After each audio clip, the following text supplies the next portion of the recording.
Your Excellency, Dr. Girma Amante, Minister of Agriculture, Your Excellency, Dr. Belleta Molla, Minister of Innovation and Technology, distinguished guests, representatives from development partners and the private sector, virtual attendees, esteemed colleagues, ladies and gentlemen, good afternoon and welcome to this historic occasion, the launch of Ethiopia's Digital Agriculture Roadmap 2025-2032. I am Bruktawit Jigu, your host for today's event. On behalf of the Ministry of Agriculture, Ethiopian Agricultural Transformation Institute, ATI, and Gates Foundation, I extend our deepest appreciation for your presence. Today marks a transformational milestone in Ethiopia's agricultural journey. This roadmap will harness cutting-edge digital solutions to build a more inclusive, efficient, and sustainable agricultural ecosystem, benefiting millions of farmers and pastoralists across the country. Throughout today's program, we will hear from visionary leaders, experts, and partners who will provide insights into the roadmap's strategic priorities, key initiatives, and digital innovations that will shape the future of Ethiopia's agriculture. To officially commence our program, it is my great honor to invite His Excellency Dr. Girma Amante, Minister of Agriculture, to deliver the welcoming address. Dr. Girma has been a key advocate for modernizing Ethiopia's agricultural sector, and his leadership has been instrumental in shaping this initiative. Your Excellency, the stage is yours.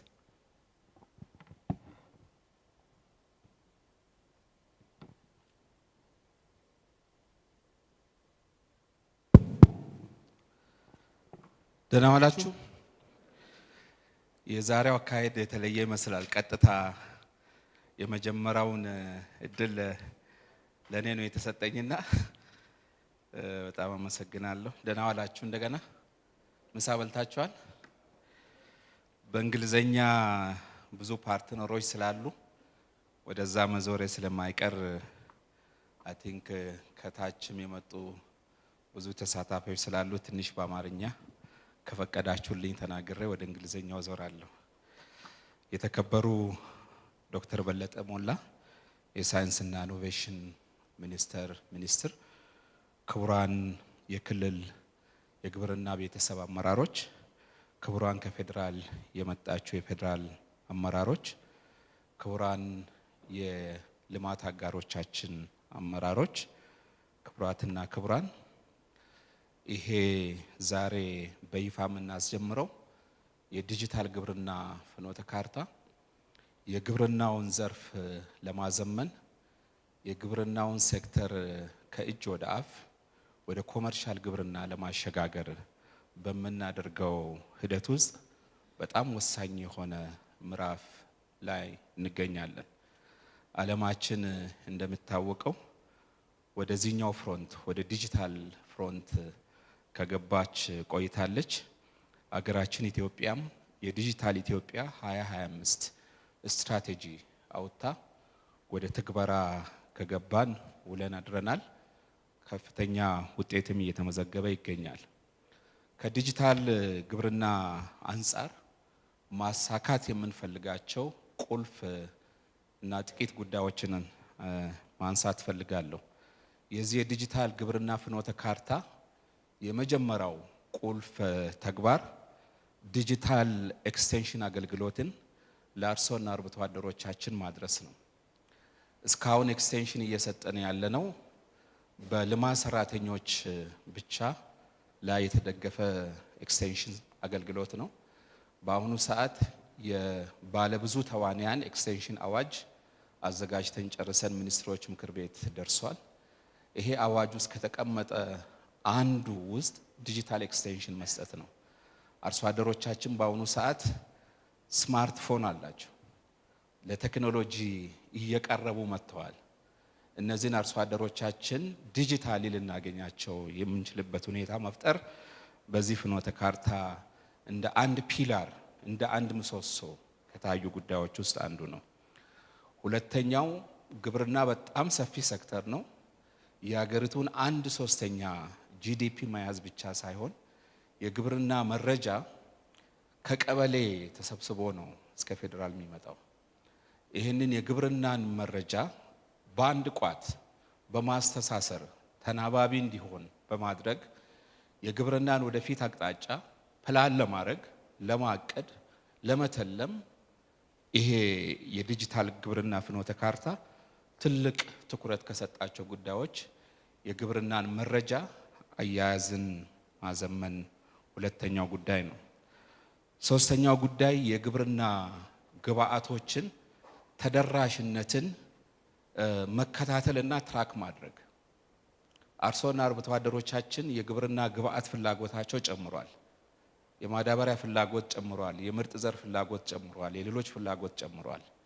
ይሄንን ከጫፍ እስከ ጫፍ ለማስተባበር የት ጋር ምን አለ የት ጋር ምን ደርሷል የሚለውን ማኑዋል ብቻ መስራት እንደማንችል አንዱ ካየናቸውና ቅድሚያ ከሚሰጣቸው ስራዎች ውስጥ በዚህ ፍኖተ ካርታ ውስጥ የኢንፑት ትራኪንግ ሲስተም ማንኛውም የምናሰራጨው ኢንፑት ከየት ተነስቶ ወዴት እየሄደ ነው የት ደርሷል የሚለውን የምንከታተልበት ስርዓት እንደምሰሶ እዚህ ውስጥ የተያዘ ነው።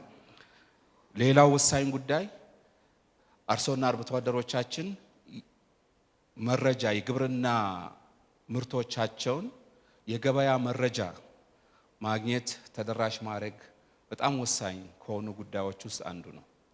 ያመረተው ምርት ዓለም ላይ ያለውን አገር ላይ ያለው መረጃ አግኝተው የልፋቱን ዋጋ አርሶና አርብቶ አደሮቻችን እንዲያገኙ ለማድረግ ጣታቸው ስር መረጃ ማግኘት ያስፈልጋቸዋል። ይሄ ስርዓት አርሶና አርብቶ አደሮቻችንን ከደላላ ከሚያላቅቁ ሂደቶችና አሰራሮች ውስጥ አንዱ ነው የሚሆነውና ይሄንን በዚህ መልኩ የተቀረጹ በፍጥነት ወደ ስራ ከሚገቡ ጉዳዮች ውስጥ የግብርና የገበያና የግብይት መረጃን ለአርሶ አደሮቻችን ማድረስ ይሆናል። ሌላው ይሄ ስርዓት በጣም ትልቅ ትኩረት ከሚሰጠው ጉዳይ ውስጥ የግብርና ፋይናንስ ተደራሽነትን ታሳቢ ያደረገና አርሶና አርብቶ አደሮቻችን ያላቸው ሀብት ያላቸው ከብቶች ያላቸው መሬት ያላቸውን አንድ ላይ ሰብሰብ አድርጎ መረጃቸውን ተደራሽ በማድረግ ከፋይናንስ ተቋማት ጋር ተሳስረው የብድር አቅርቦትን የኢንሹራንስ አቅርቦትን ሊያገኙ የሚችሉበትን ሁኔታ የሚያቀላጥፍ ስርዓት ይሆናል ብለን እናስባለን። አንድ ላይ እንደው በአጭር ቃል ለመግለጽ ይሄን አሁን ያልኩትን ፍኖተ ካርታ የሚያውጠነጥረው እና ሰንተሩ ምንድነው ብትሉኝ ዲጂታል አርሶ አደርና ዲጂታል አርብቶ አደር መፍጠር ነው። በሙሉ የምንሰጣቸው አገልግሎቶች ሄደው አርሶና አርብቶ አደሮቻችንን ህይወታቸውን ከማቀላጠፍና የሚያገኙትን አገልግሎት ከማዘመን አንፃር ጋራ የተያዘ ስለሆነ ዲጂታል አርሶና አርብቶ አደር የመፍጠር ማዕከል አድርጎ የተዘጋጀ ነው። በዚህ ዝግጅት ውስጥ አስተዋጽኦ ያደረጉትን እና ያገዙንን ባለድርሻ አካላት በሙሉ አንዴ አመስግኑልኝ።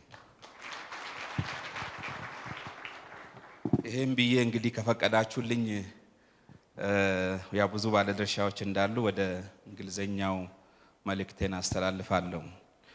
Your Excellency Dr. በለጠ ሞላ, Ministry of Science and Innovation, Excellency Heads of Agriculture Family Institutions at regional and federal level, distinguished invited guests, ladies and gentlemen.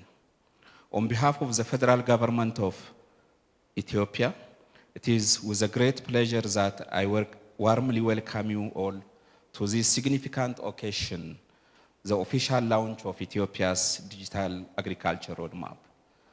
Today marks a landmark achievement in our nation's journey towards transforming agriculture through digital innovations. This event underscores our unwavering commitment to modernizing a sector that is not only the backbone of our economy, but also central to the lives of our citizens and our national identity. Ethiopia recognizes that agriculture development is not just one sector. It is the foundation of our economy, employing approximately the great majority of our population and contributing 1/3 of our GDP. As we strive for sustainable and inclusive growth, it is crucial that this transformative sector embraces innovation and technology to unlock its full potential. Yet, we know the challenges are many. Smallholder farmers, who are the heart of our agricultural sector, face interlinked issues that threaten both livelihoods and food security. Although the agriculture production of the country has increased in recent years, currently productivity levels are still low compared to their potential.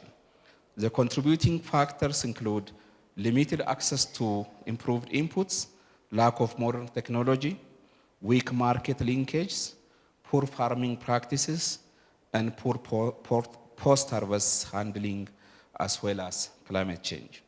Those challenges have led to production losses, rural poverty, and income inequality, making it mandatory to adopt comprehensive and integrated approach for sustainable solutions. Recognizing that the transformative power of digital technology, the Ethiopian government launched Digital Ethiopia 2025. This national strategy aims to accelerate economic growth and social development through the adoption of digital technologies. At the heart of this strategy lies the agriculture sector, a sector that stands to benefit immensely from digital innovation.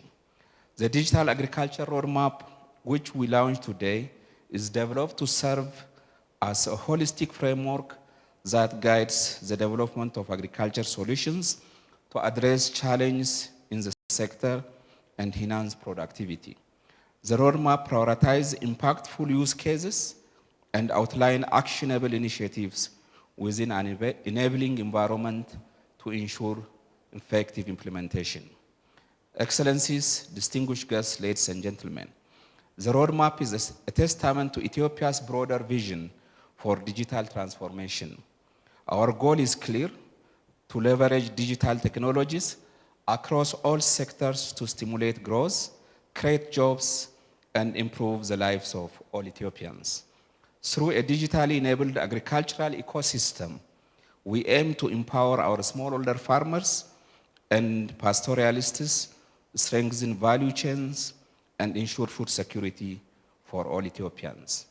On behalf of the Ministry of Agriculture, I would like to extend my heartfelt appreciation and gratitude to the ministry's affiliated institutions, development partners, NGOs, UN agencies, and private sector stakeholders who contributed to the development of the Digital Agriculture Roadmap and generously provided the necessary information and support. A special vote of thanks goes to the Ethiopian Agriculture Transformation Institute and the Gates Foundation for their exemplary leadership and dedication in spearheading the development of this transformative roadmap. Round of applause for those who contributed. Excellencies, ladies and gentlemen, I strongly believe that this ambitious vision, however, cannot be achieved in isolation. The successful implementation of the Digital Agriculture Roadmap demands the collective effort of government agencies, development partners, the private sector, research institutions, and above all, our farmers and pastoralists. Together, we can build a more resilient, prosperous, and food secure Ethiopia. Finally, I encourage all stakeholders to join hands in ensuring that this roadmap is implemented and becomes a beacon of hope and progress for our agriculture sector. I thank you. Thank you, Your Excellency, Dr. Girmamente, for your inspiring words. As we continue we are honored to welcome a distinguished leader whose contributions have been instrumental in driving Ethiopia's innovation and digital transformation agenda. It is with great pleasure that I invite His Excellency, Dr. Bellete Molla, Minister of Innovation and Technology, to deliver the official opening address. Your Excellency, the floor is yours. እንደምን ዋላችሁ። እጅግ አድርጌ አመሰግናለሁ ስለ ጋበዛችሁኝ።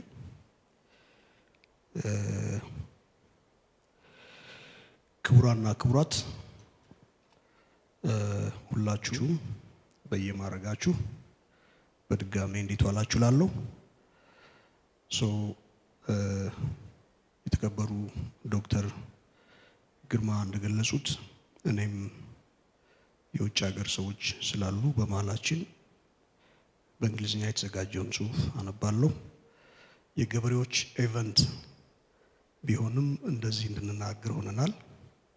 እዚህ ያለው ሁሉ በቀጥታም በተዘዋዋሪም ገበሬና በግብርና ዙሪያ የተሰለፈ ሰው ነው ብዬ አምናለሁ። ኤክሰለንሲ ዶክተር ግርማ አመንቴ Ministry of Agriculture, Excellencies, distinguished guests, ladies and gentlemen, all protocols observed, and I say good afternoon. It is with great pleasure that I stand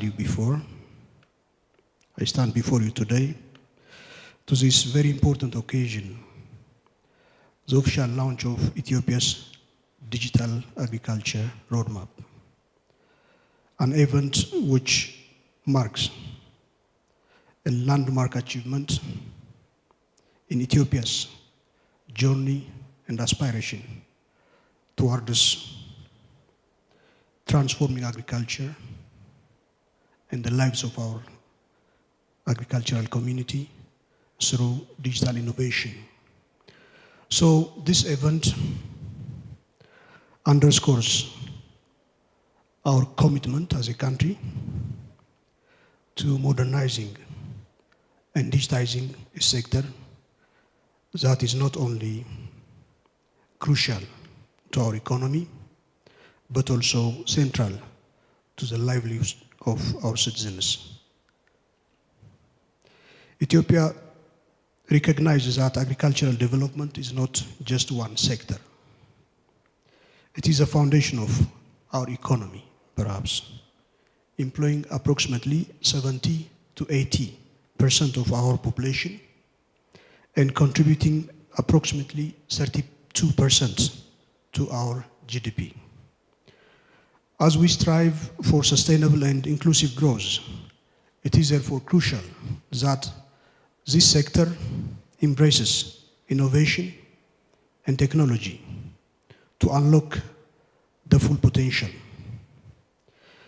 We know the challenges are numerous. Smallholder farmers face interlinked issues that threaten both livelihood and food security. Although the agricultural production of the country has increased in recent years, current productivity levels are still low compared to their immense potential. The contributing factors include limited access to inputs, lack of modern technology, weak linkage, poor farming systems and culture, poor handling, as well as climate change and frequent droughts.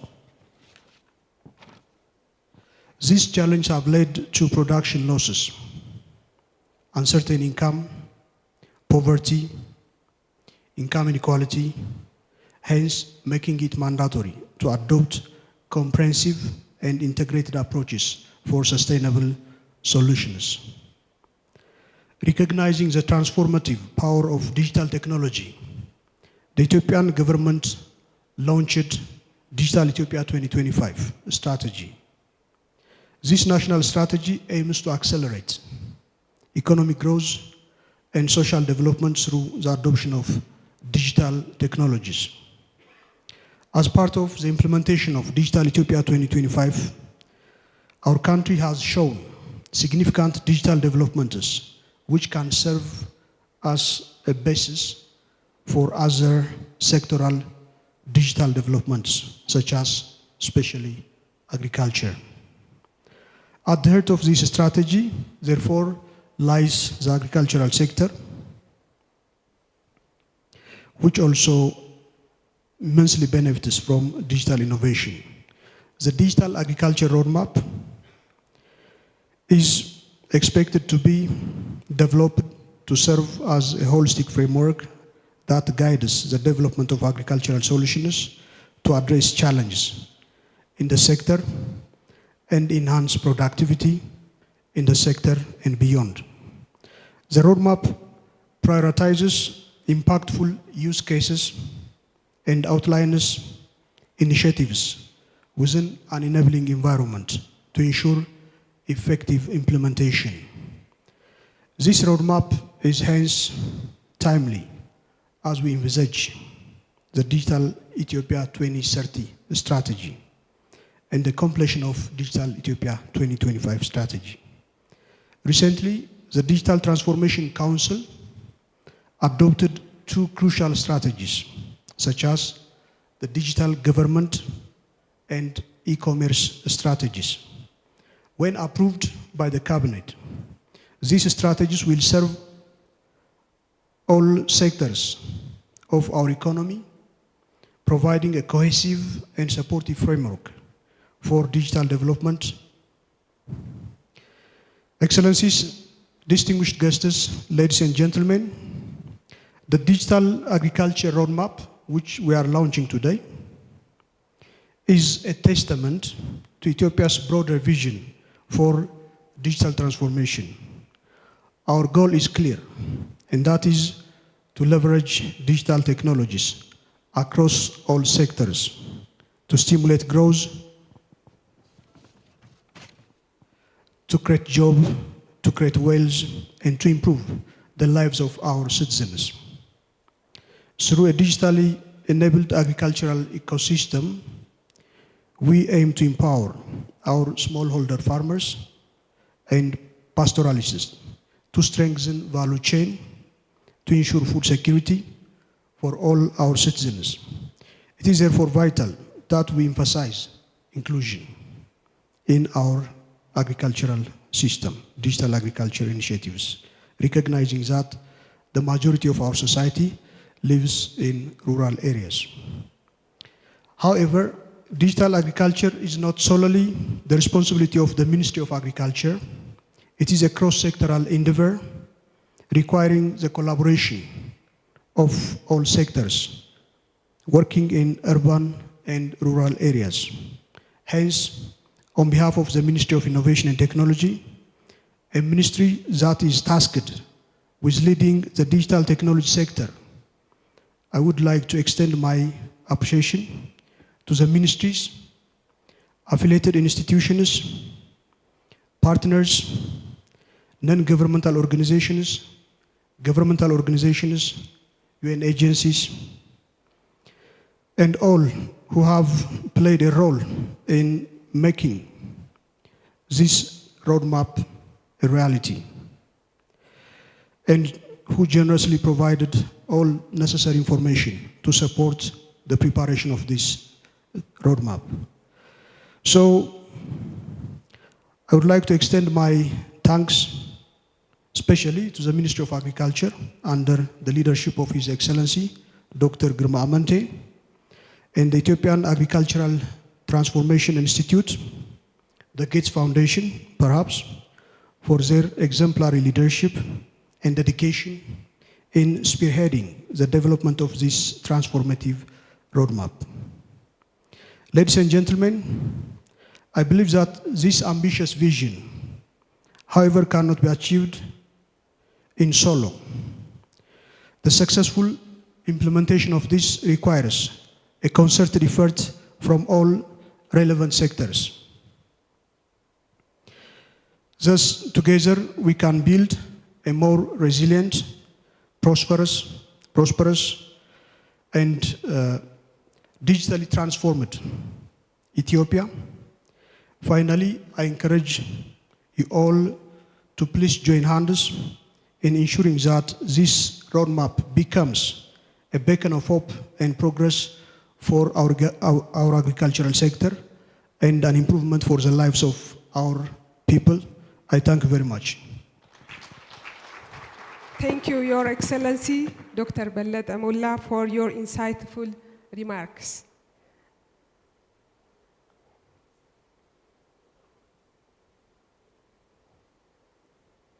At this point, we turn to our STEM development partners who have played a vital role in supporting Ethiopia's agricultural transformation. It is my pleasure to introduce Mr. Obai Khalifa, Deputy Director of Agricultural Development at Gates Foundation, a global leader in innovation and agricultural development, to deliver his remarks. Please join me in welcoming Mr. Obai Khalifa to the stage.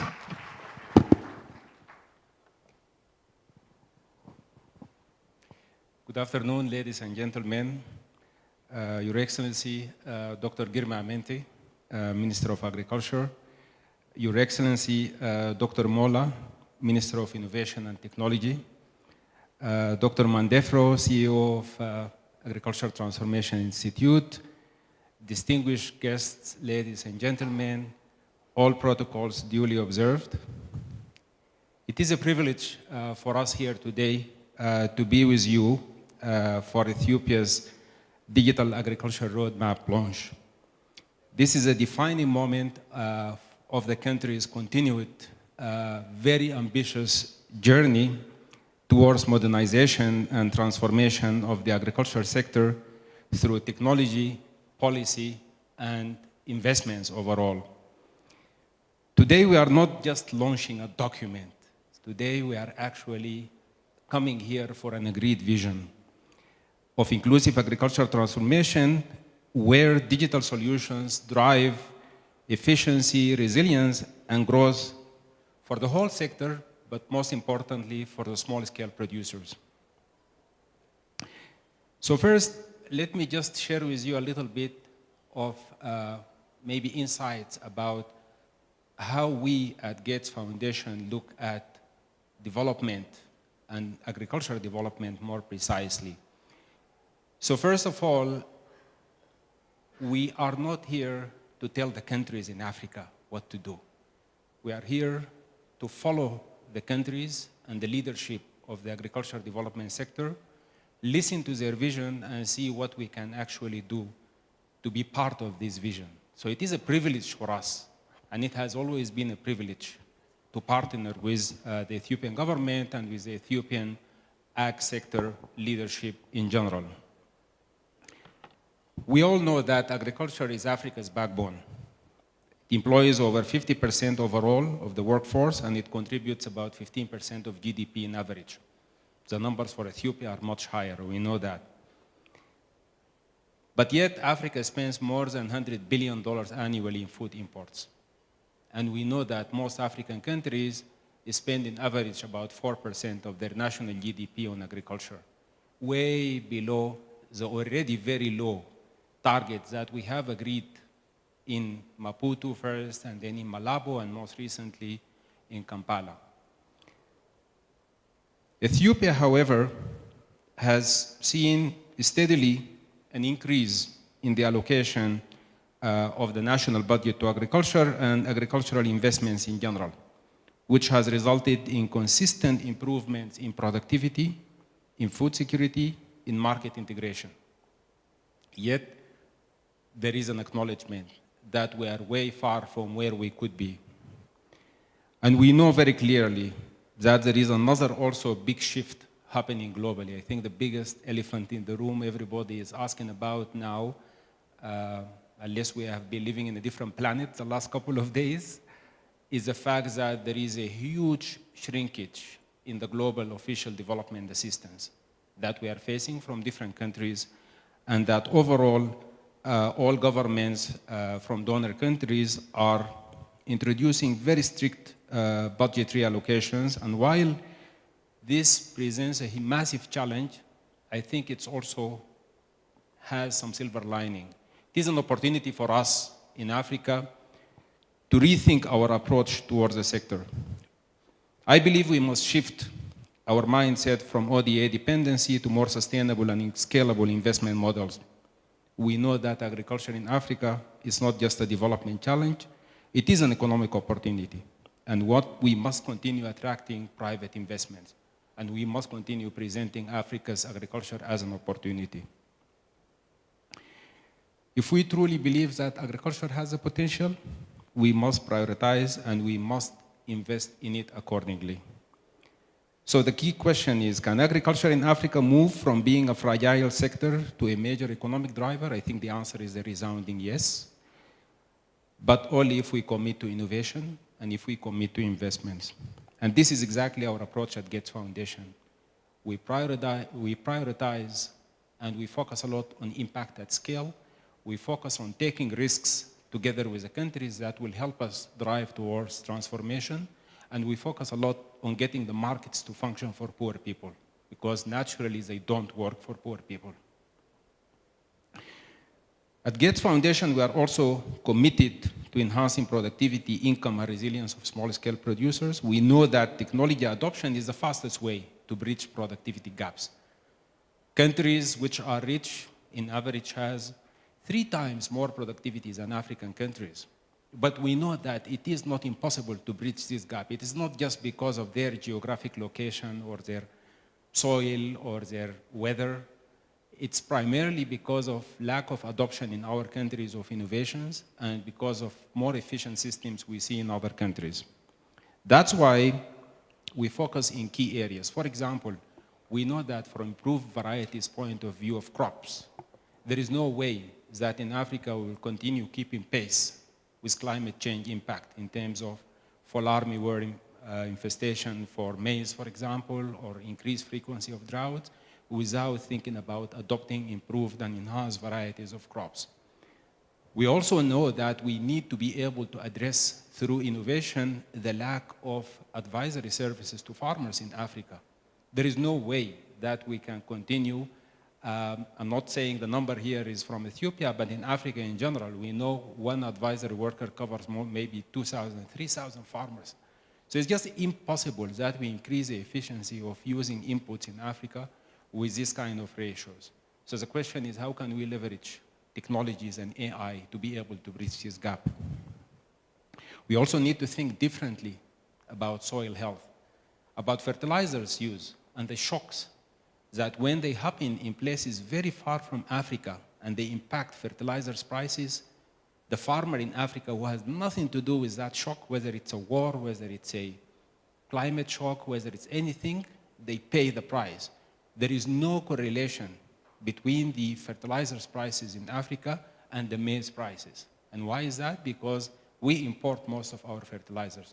How can we innovate in fertilizers production, introduce new technologies, green fertilizers, to be able to sustainably increase our productivity and at the same time reduce the impact of shocks on our farmers, especially in countries which has access to more affordable energy costs in general. These are just examples of some of the areas we are working on. Ethiopia stands out. We are very excited about Ethiopia. For me personally, yeah, I am your neighbor. I don't speak Amharic, but I'm always been in love with Ethiopia. But we know that Ethiopia has a potential. We know that also more than 40% of the GDP coming from agriculture. We know that Ethiopia employs, the ag sector employs maybe more than 60% of its workforce. But more importantly, it's true, Ethiopia has always shown a very strong commitment and vision from the government towards agricultural development and also set very clear targets towards increasing productivity in general. That's why we have seen crop yields increase by 40 to 60%, maybe wheat more than 66% in general. And then there is a smallholder-centric approach in Ethiopia. by all sectors and within the government, different branches of the government. But to me, the major factor here in Ethiopia is how different branches of the government act together when they tackle a problem. They know that agricultural sectors, there is no silver bullet to be able to address the inefficiencies in agriculture. And I think the fact that we have two ministers here sitting at the launch of the digital agriculture roadmap is a testament to how government is really looking across different sectors to be able to address that. We are excited about the digital agriculture roadmap. There is a strong ownership now from Ethiopia leadership, and there is a commitment to implement it. And I'm personally excited because I see that it is built on key principles. Number one, the fact that we are not actually building something from scratch. We are incorporating all the previous investments that have made in digital applications and seeing how do you connect all of them together and how do you build from there, rather than repeating the mistake of starting from scratch every time. I'm excited about the strong governance and coordination that we will see. The fact that the leadership in the country is committing to champion this and to oversee the governance and to work with different sectors at the same time is key. And then prioritizing the private sector engagement. We know that from sustainability and scaling point of view, that has to be the key or primary objective in extending the work across different use cases for the digital agriculture roadmap. And then the focus on the immediate high impact opportunities. We are not going to wait until we boil the ocean. We are going to start working in the immediate opportunities where we see high impact. We are also excited about different AI applications, and the things that we are discussing with Ethiopia is not focus on AI just on the downstream. We know that the opportunities are limitless, but there are opportunities even to work. I see here EIR director and different partners on the research and development. There are opportunities even within AI to be able to accelerate the pace of research and development and reduce cost, which is quite relevant even for our African crops. There is a need overall for digital public infrastructure. We know it is not easy to work across, but we know that this is going to be possible because of the level of commitment we see in understanding that it is not going to happen without the digital public infrastructure needed to be able to make sure there is a seamless data exchange, there is a secure digital identity also.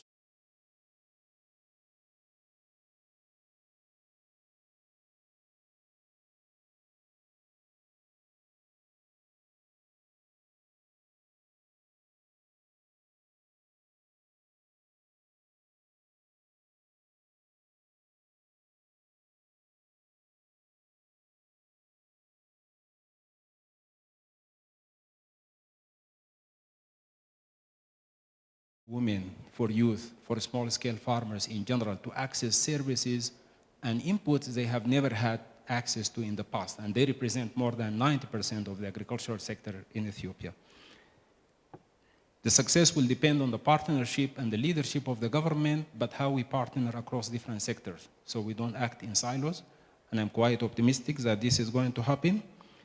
Gates Foundation remains committed to working with Ethiopia and different stakeholders in Ethiopia, and together we can make agriculture not just a sector of survival, but a sector of growth and prosperity. Thank you very much.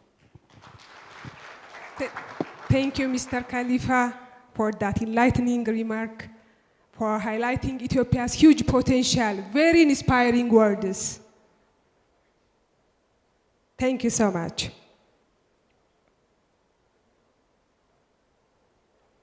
Next, we are honored to welcome Miriam Said, advisor to the Office of the Prime Minister, who will share insights on the role of digital agriculture in advancing Ethiopia's digital economy vision. Please welcome Miriam Said to the stage.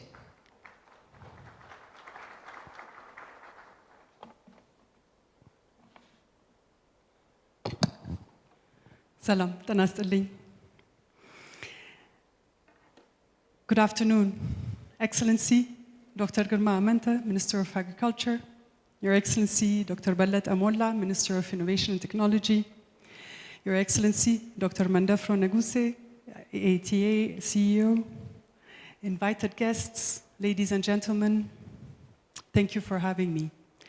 It is a true honor for me to be here today to talk about a topic that is not only close to my heart, but is also a pillar of our digital economy. Imagine a future where every farmer, no matter how remote the farmer is, has access to technology, to advanced technologies. A future where agriculture is not just a means of survival, but a driver of prosperity, innovation, and sustainability. This is not a distant dream. This is the promise of digital agriculture, and it is a promise we must seize with both hands. Over the past 50 years, technology has transformed our world, bringing us the internet, artificial intelligence, and unprecedented levels of connectivity. But yet, the next 5 years will bring even bigger leap, one powered by generative AI, or Gen AI. As these advancements unfold, the question for us becomes, how do we ensure that agriculture, one of the most critical sectors, not only adapts to this change, but leads the way in driving it? In this rapidly evolving times, agriculture, the backbone of our economy, like it was said several times today already, contributing over 30% of our GDP and employing a majority of our workforce, cannot afford to lag behind. Agriculture must embrace this digital transformation, and in doing so, it will redefine how we produce, how we process, and how we distribute food. Excellencies, ladies and gentlemen, Digital Ethiopia envisions agriculture as a cornerstone of our digital economy. Today, by integrating advanced technologies into farming practices, we will strengthen food security, drive inclusivity, and promote sustainable development. Digital agriculture brings immediate benefits. It increases productivity, reduces waste, and ensures that we can feed our growing population. But how do we realize this vision? And how can it impact our everyday lives? Let us explore some of the tools that can make this transformation a reality. Digital tools such as drones, satellites, or satellite imagery, soil sensors, enable farmers to monitor crops in real time, optimize resources use, and predict yields with unprecedented accuracy. Mobile apps and digital platforms provide vital information from weather forecasts to market prices and best practices. These tools bridge the gap between rural farmers and global markets, leveling the playing field and fostering inclusivity. Blockchain technology is transforming agriculture by ensuring transparency, traceability in supply chains. Consumers can now trust the journey of their food from farm to table, guaranteeing fair compensation at every stage. By modernizing agriculture, we also open doors to entrepreneurship and job creation. Agri-tech startups, e-commerce platforms, and digital marketplaces are changing rural economies and driving GDP growth. Moreover, by optimizing resources and minimizing environmental impact, digital agriculture aligns with Ethiopia's green economy, proving that economy growth and sustainability can coexist. Digital agriculture is more than a farming breakthrough. It is a transformation of our entire economy. It bridges the gap between tradition and technology, ensuring food security, empowering rural communities, and driving inclusive growth. Excellencies, ladies and gentlemen, this vision is inspiring and it sets a clear path toward driving innovation, inclusivity, sustainability, and resilience. However, inspiration alone is not enough. We must turn it into reality, and for that, we must take deliberate action in some critical areas. One is skill development. As AI and digital technologies advance, it is critical for all stakeholders in agriculture to acquire foundational skills. Initiatives like the Prime Minister has launched, the 5 Million Coders program, are equipping citizens with the tools to engage in this new world. I urge you to subscribe and spread the word. Two is expansion of our digital infrastructure. High-speed internet, mobile networks, and affordable devices must reach rural areas to ensure that even the most remote farmer can access digital tools and participate in the digital economy. Three is investing in agri-tech research and development. Innovation is the key to addressing challenges like climate change, water scarcity, and food insecurity. Thus, encouraging collaboration between government, the private sector, and academia will create solutions tailored to Ethiopia's specific needs. The policy frameworks needed to accelerate digital agriculture support, agri-tech startups, and ensure data privacy are already in place. The government has already put them in place. Now, I call on the private sector and innovators to step up, develop cutting-edge technologies tailored to our unique needs, and together we can drive progress and achieve our ultimate goal, which is food sovereignty. Excellencies, a technological revolution is happening in the world. The potential it offers is immense. Digital agriculture is not just about modernizing farming. It is about impacting lives, empowering communities, and building a resilient economy. By harnessing the power of technology, innovation, and knowledge, we will drive the transformation of our agricultural landscape and propel our nation toward prosperity for all. I thank you for your attention, and I wish you a productive day and good luck on the digital agriculture. Thank you. That was truly inspiring. Thank you, Miriam, for your valuable perspectives. Digital agriculture is beyond advancing farming. It is impacting lives. Thank you so much. Now we shift our focus to an insightful presentation on the role of AI in enhancing agricultural productivity. I invite Mr. Stuart Collis from the Gates Foundation to deliver the presentation. Please join me in welcoming our distinguished speaker, Mr. Collis.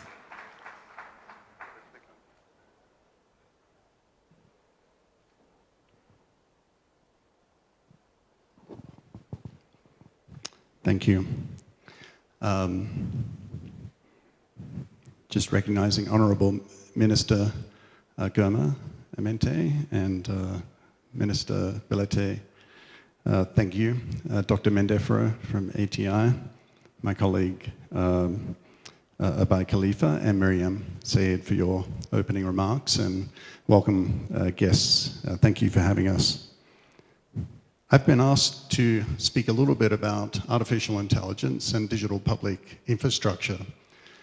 And I just want to recognize, first of all, that despite what you think my age is, I've been coming to Ethiopia for 30 years, working on digital agriculture. I remember carrying suitcases of compact discs with software to do climate modeling in Ethiopia. So I'm so excited to see this launch of the Digital Agriculture Roadmap. It's such an amazing evolution that's taken place here in Ethiopia, and thank you for your leadership in making that happen. So when we think about the future, in terms of AI and DPI and how that can accelerate the work we do and the impact that we have in agriculture, especially for smallholder farmers.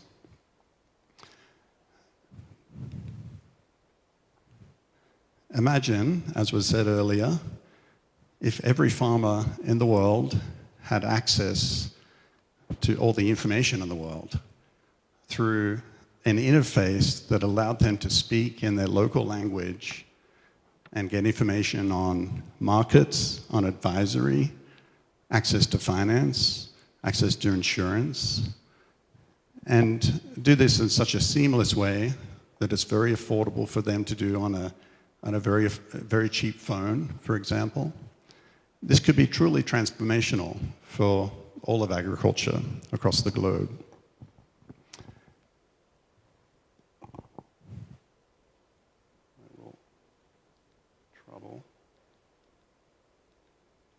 There we go. Okay. In the past, we've been really focused on the idea of bundled digital farmer services. We've got lots of evidence to show that when you combine these types of services together for smallholder farmers, you see a multiplier effect on impact. And so we had many, many solutions that have been deployed around these areas.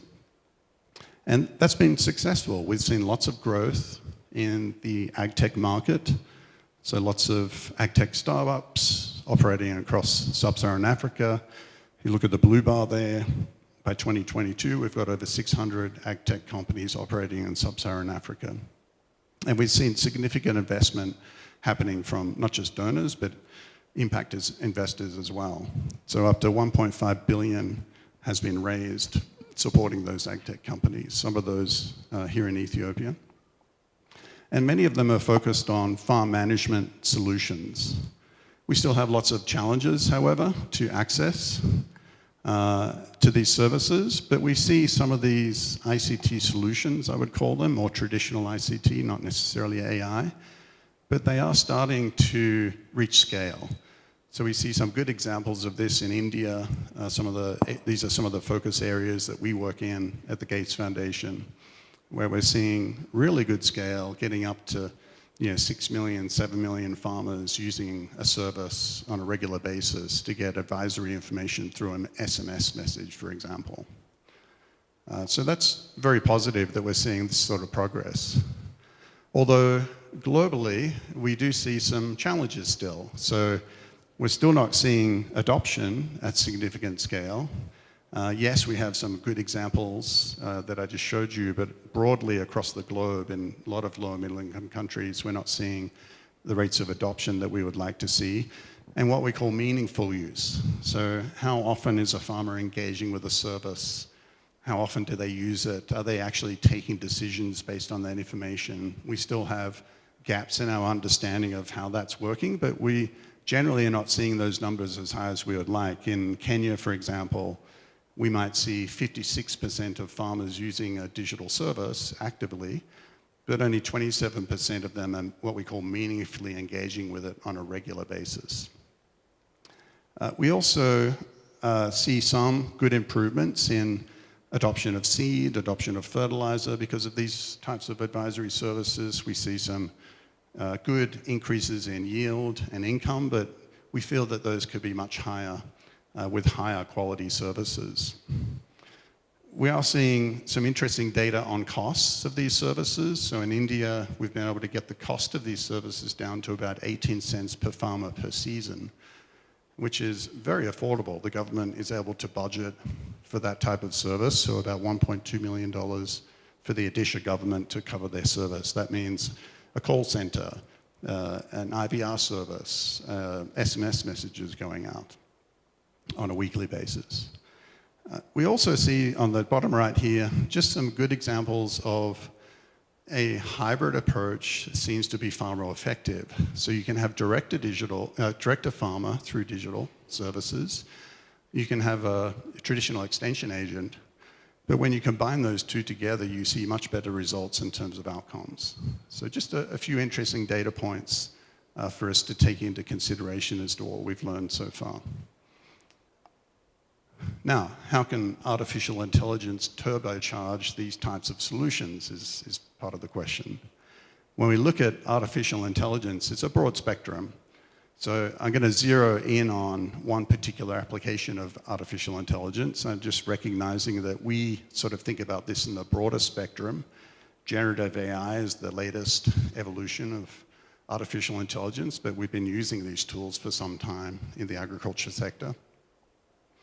And, there's some key components of AI when it comes to deploying these solutions. So you have at the bottom agricultural corpus, or data corpus rather.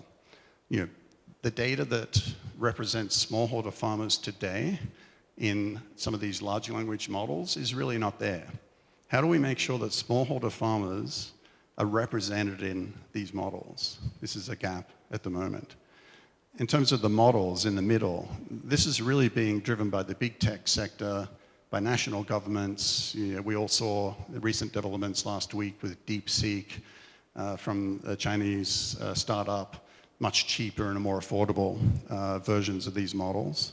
And then use cases. How do we make sure we're validating and testing these solutions, making sure they're really working for smallholder farmers in agriculture? And there's many, many places where AI can apply. It's not just, a lot of people think about chatbots and sort of the interfaces you might have interacted with ChatGPT or similar models. But there's other places, in breeding, in phenotyping, in weather forecasting, even in sort of nutrition management. There's many applications of AI. What I'll focus today on is just advisory. So I think that's the most obvious application of AI today. So how does this work? We've got the large language models that many of you would be familiar with. These are your ChatGPTs and so forth.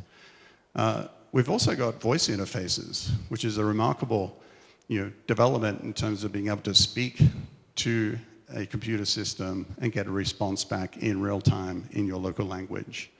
And we're seeing lots of evolution there. We have multimodal models where you're able to upload an image of some kind and get a diagnosis of a disease. You have video generation now. If some of you have played around with a tool called Sora from OpenAI, it allows you to generate a video rather than having to take a video in the field. So in terms of a communication tool, it's a huge opportunity there. There's new reasoning functionality that's being released in the last few months.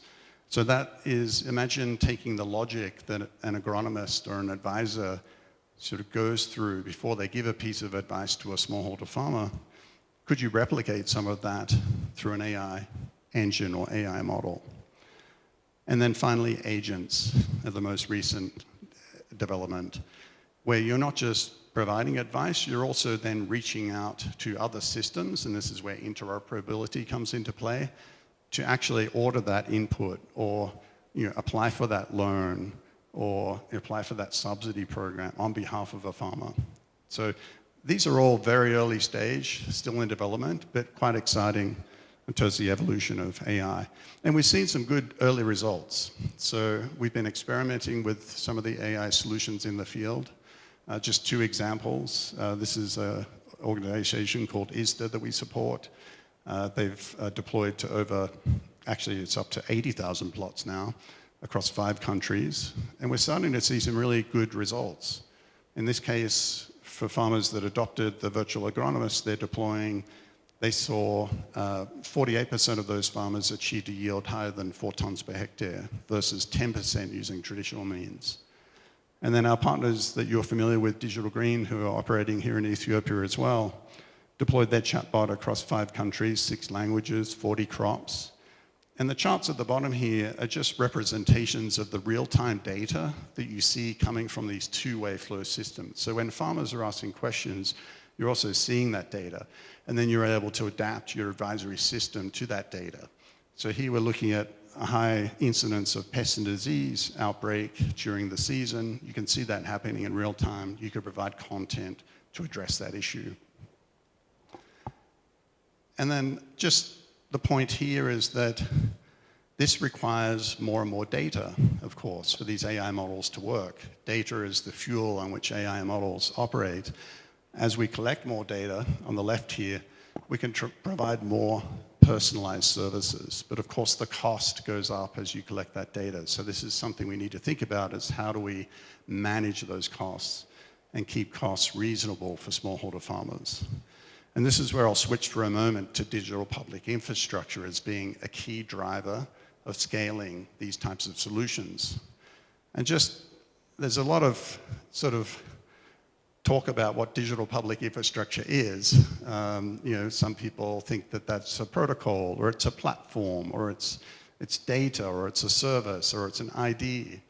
There's many sort of views of what that is, and that's an evolving definition. But fundamentally, it's built on some pretty sound techniques that have been applied to other sectors. So if you think about the internet, was essentially a digital public infrastructure protocol.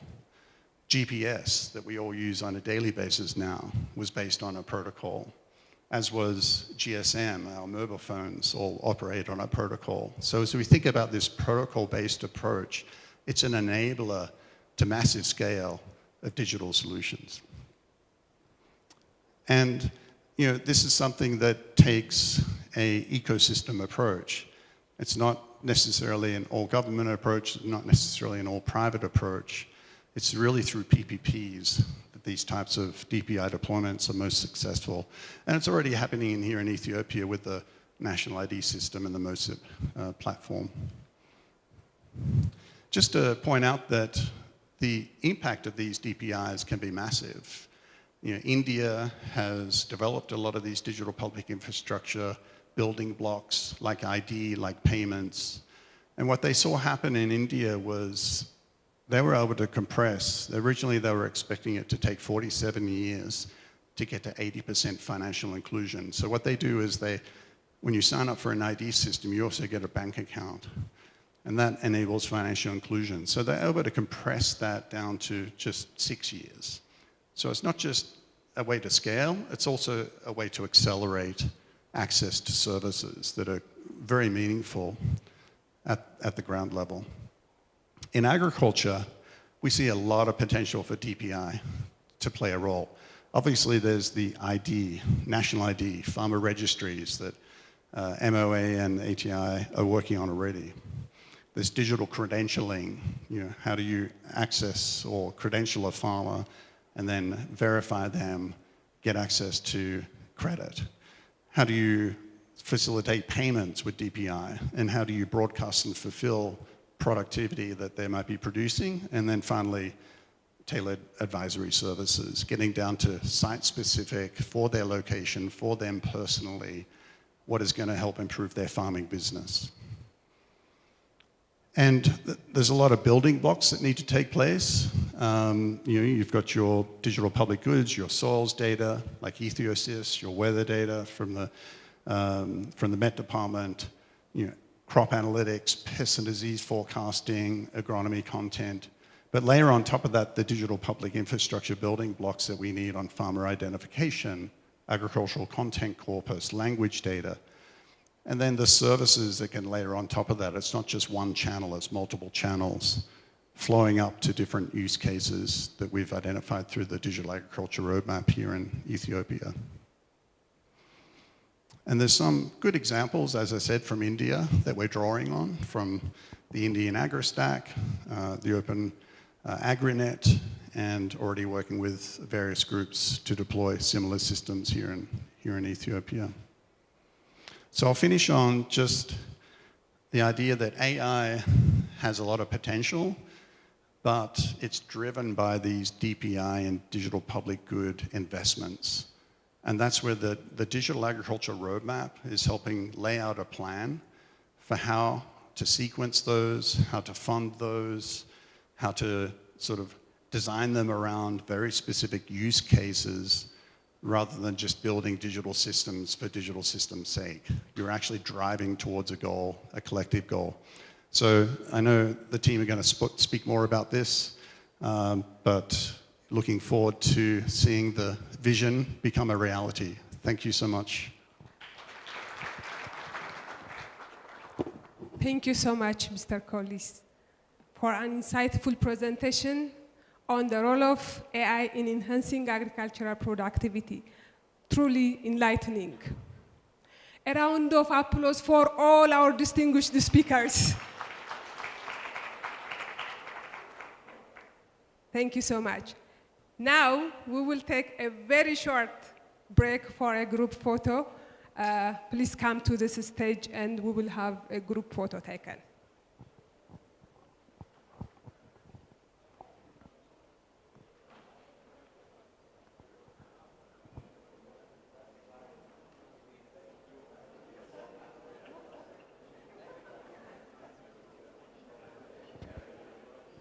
Please come to the stage, everyone. Please join the group photo.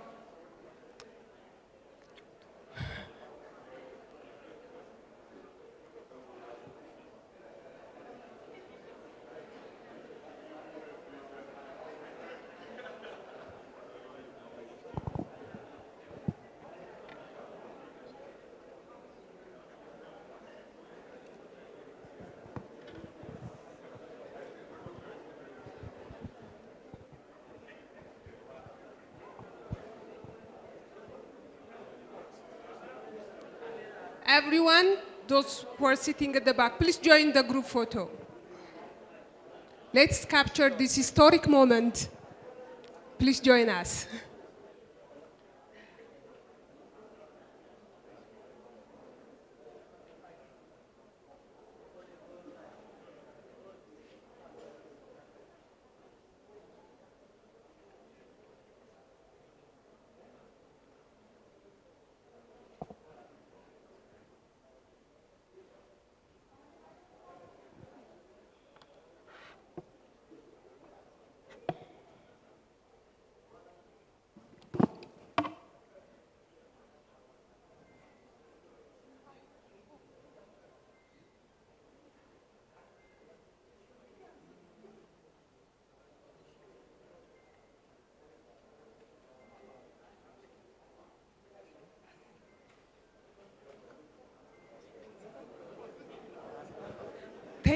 Thank you, everyone.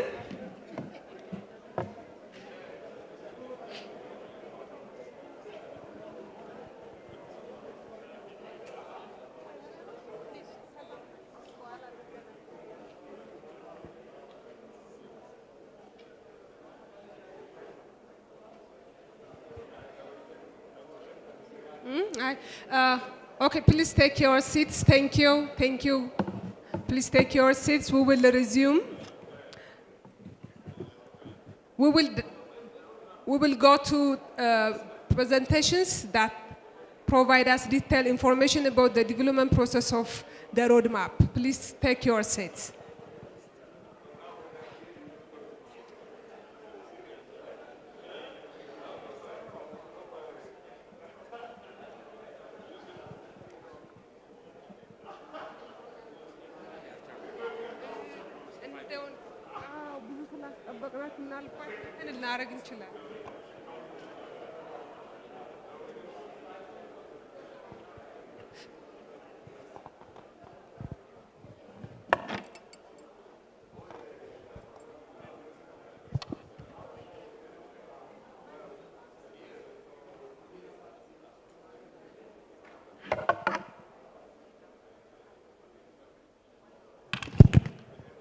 Please take your seats, everyone. The break was only for taking photos. We will reconvene. We will resume to the presentations. Please take your seats.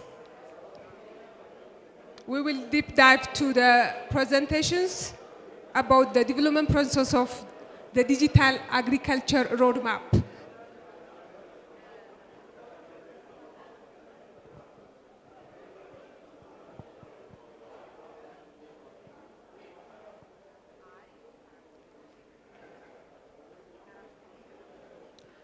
Participants who are outside, please come back to the hall. We are going to continue and move to the presentations. Thank you so much.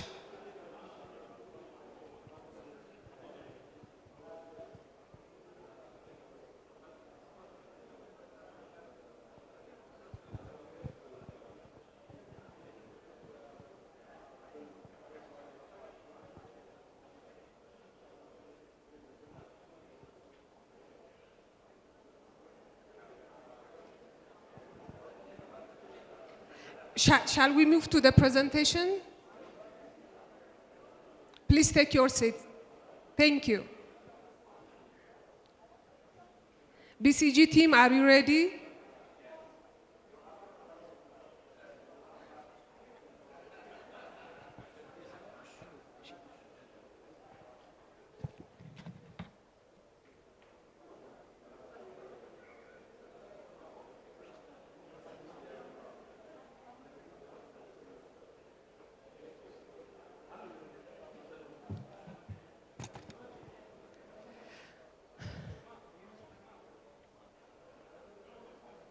Excellencies, distinguished guests, ladies and gentlemen, we will resume to the presentations. Please take your seats.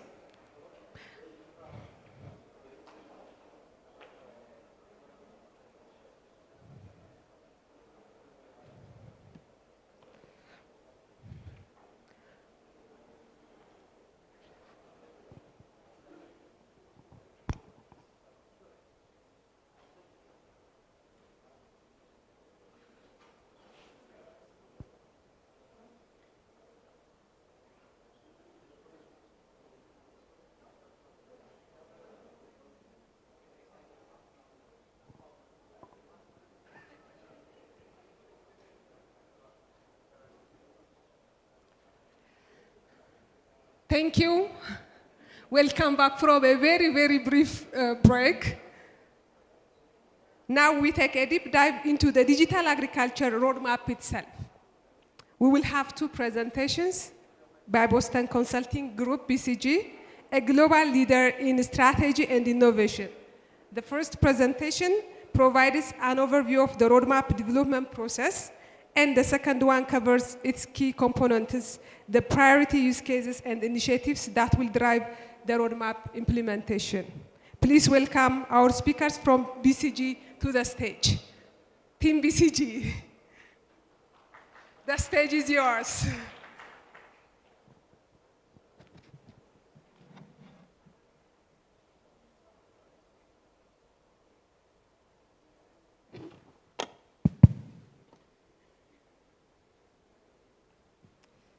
Good afternoon.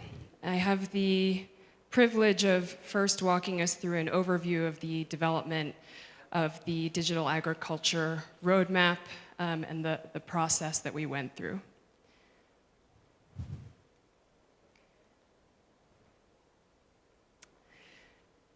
So this roadmap is really the end of a long journey, starting not originally with the dais.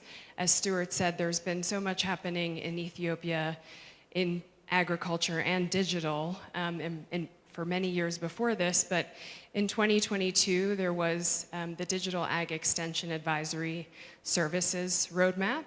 And out of that, there was a recognition that while that was a fantastic achievement to develop a plan in digital around extension specifically, that there was a need for a broader roadmap that went beyond that and which was all encompassing. And so when we speak about digital agriculture, we're really speaking about the three things you see on this page. It's about the technologies and systems. I think many of the speakers before this have made reference. Stuart Collis gave some very specific examples in AI. It's about all the digital tools that collect, store, and analyze data. And it is applicable across the entire value chain, and importantly, even beyond the value chain to the infrastructure and other enabling aspects of the environment. This page shows the journey from the start of the development of the roadmap in January last year to June. There were multiple convenings with stakeholders here in Ethiopia, but also from international organizations. We engaged funders, we engaged implementing partners, private sector, and of course, government to ultimately form the roadmap over this 6-month period. This was all guided by His Excellency Dr. Girma, who chaired the steering committee. The deputy chair was Dr. Mandefro from the Agricultural Transformation Institute. And we had a variety of state ministers who were part of this steering committee, as well as representatives from the Gates Foundation, the World Bank, and IFAD that you see here. And this was then supported by a technical committee that was made up of a cross-section of public, private, social sector, and guided by the director of ICT, Mr. Antena Legesa. And so we had several convenings, some of them even in this room here, with hundreds of stakeholders ultimately contributing, not only in those meetings, but in one-on-one sessions and working sessions to ultimately provide input and then to co-create on what actually went into the final document. And when we started, I think this has been made reference to by several of the speakers before me, we really wanted to say, what is the end state that we want to achieve with the full implementation of this roadmap? So start with the end in mind, as opposed to writing up a roadmap and then ultimately seeing where it gets you. And we put the farmer and the pastoralist at the center. And we said, ultimately, what would we want the farmer and the pastoralist, their experience to be like from an agriculture perspective once this digital roadmap is implemented? And it comprises of many of the things that you see on this page, but this is not exhaustive. There's so much more beyond this. So some examples would be that they could easily access credit supported by an advanced credit scoring mechanism through their phone, and that they could get that funding available by mobile money. Another example would be that they could scan a code to guarantee the quality and origin of the inputs that they're using, and that they could track and trace that in the supply chain from the warehouse to their farm. We talked a lot about extension already, but the idea that farmers could have customized advisory, that they could receive early warnings from a weather or pestilence perspective, backed by AI, for example. And then there are a variety of things like having access to pricing, market transparency, smart farming applications, and all of this is supported by what you see at the bottom here, digital infrastructure, having access to smartphones and devices that are affordable, having education that provides upskilling on digital literacy, a private sector that innovates and helps build the solutions, and then physical infrastructure such as roads and electricity to power all of this, right? You can't have the digital without the physical. And then, of course, the need to actually identify and understand who these farmers are, which is the farmer profile that sits underneath this and links everything you could see here to the individuals who are ultimately using these solutions. So what were the steps that we went through? And I'm just giving an overview of the process, and then my colleague, Michael Custer, will walk us through the details of what sits inside of the roadmap. There were 3 steps. So the first was what we called an ecosystem diagnosis, really understanding what is the starting point in Ethiopia today from a digital agriculture perspective. We know that there's already so much happening, and so what we wanted to do is take stock of what is that starting point in order to design a roadmap that is fit for purpose. We then went through the development of the roadmap, which included a vision, setting exercise, thinking about that ultimate ambition, and then designing initiatives and phasing them. And then lastly was the implementation plan development, so that even with the launching of the document, there's a lot more information that sits behind this that enables and supports the actual kind of rolling this out on the ground.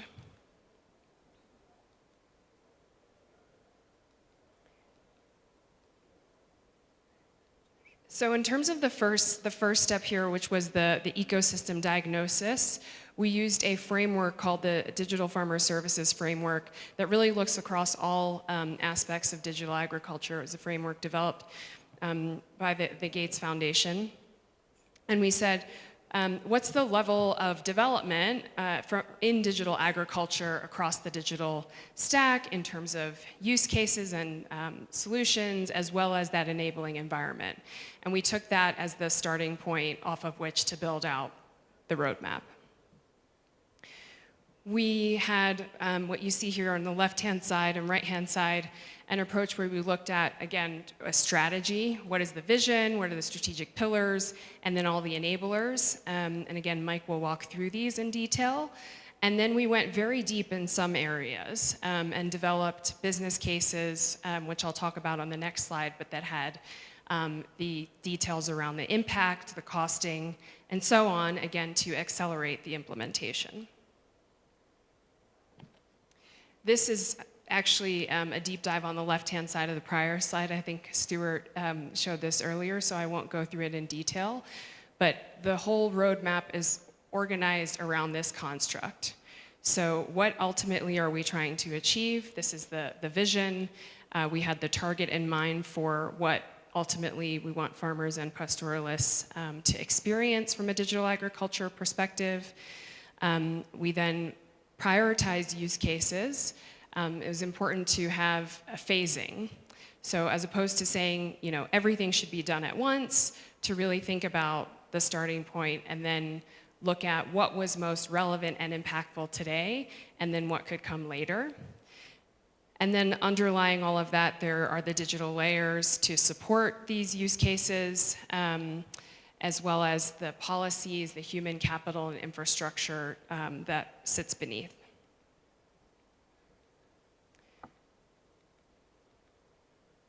Throughout all this, there were these 4 principles. First, we didn't want to recreate the wheel. It was really important to leverage existing initiatives. So we took stock of everything that's happening and said, you know, what things are more advanced that could be accelerated further, which things might need to be pulled together so that they're not disparate, which leads to the second point, coordination. A huge impetus for this roadmap is to create visibility around what is most needed and relevant in digital agriculture in Ethiopia. And so this now provides a guiding framework under which all activities can be coordinated and aligned.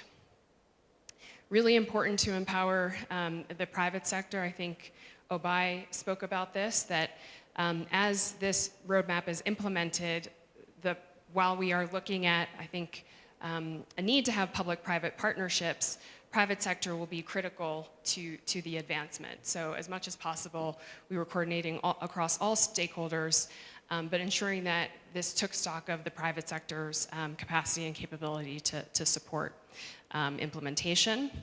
And then I've mentioned the point about prioritizing and phasing. And so this is my last page, just talking about the third step of the development, which was the implementation plans. We had 3 parts to this. There were the detailed business cases where we really tried to lay out in many pages in detail what a particular use case or initiative looked like, what were all the relevant existing initiatives, interdependencies, actors who would need to be involved, going beyond just the Ministry of Agriculture. I think we've heard several times today the importance of this being a cross-ministerial effort, as well as across all aspects of public, private, and social sector. Then to outline, again, the costing and the estimated and desired impact. So we did that in detail for several of the identified initiatives. We then put in place initiative charters with key objectives, potential partners, and timelines. And then all of that culminates in the actual roadmap document. But just to say that there's a lot more information that sits behind this, but that's been summarized in this document, which will be used to ultimately guide all the efforts in this space. That brings me to the end of the overview of what the Digital Ag Roadmap is and the process of developing it. So I'm going to hand over to my colleague, Mike Custer to walk through more details of what sits inside of the roadmap itself. Thank you.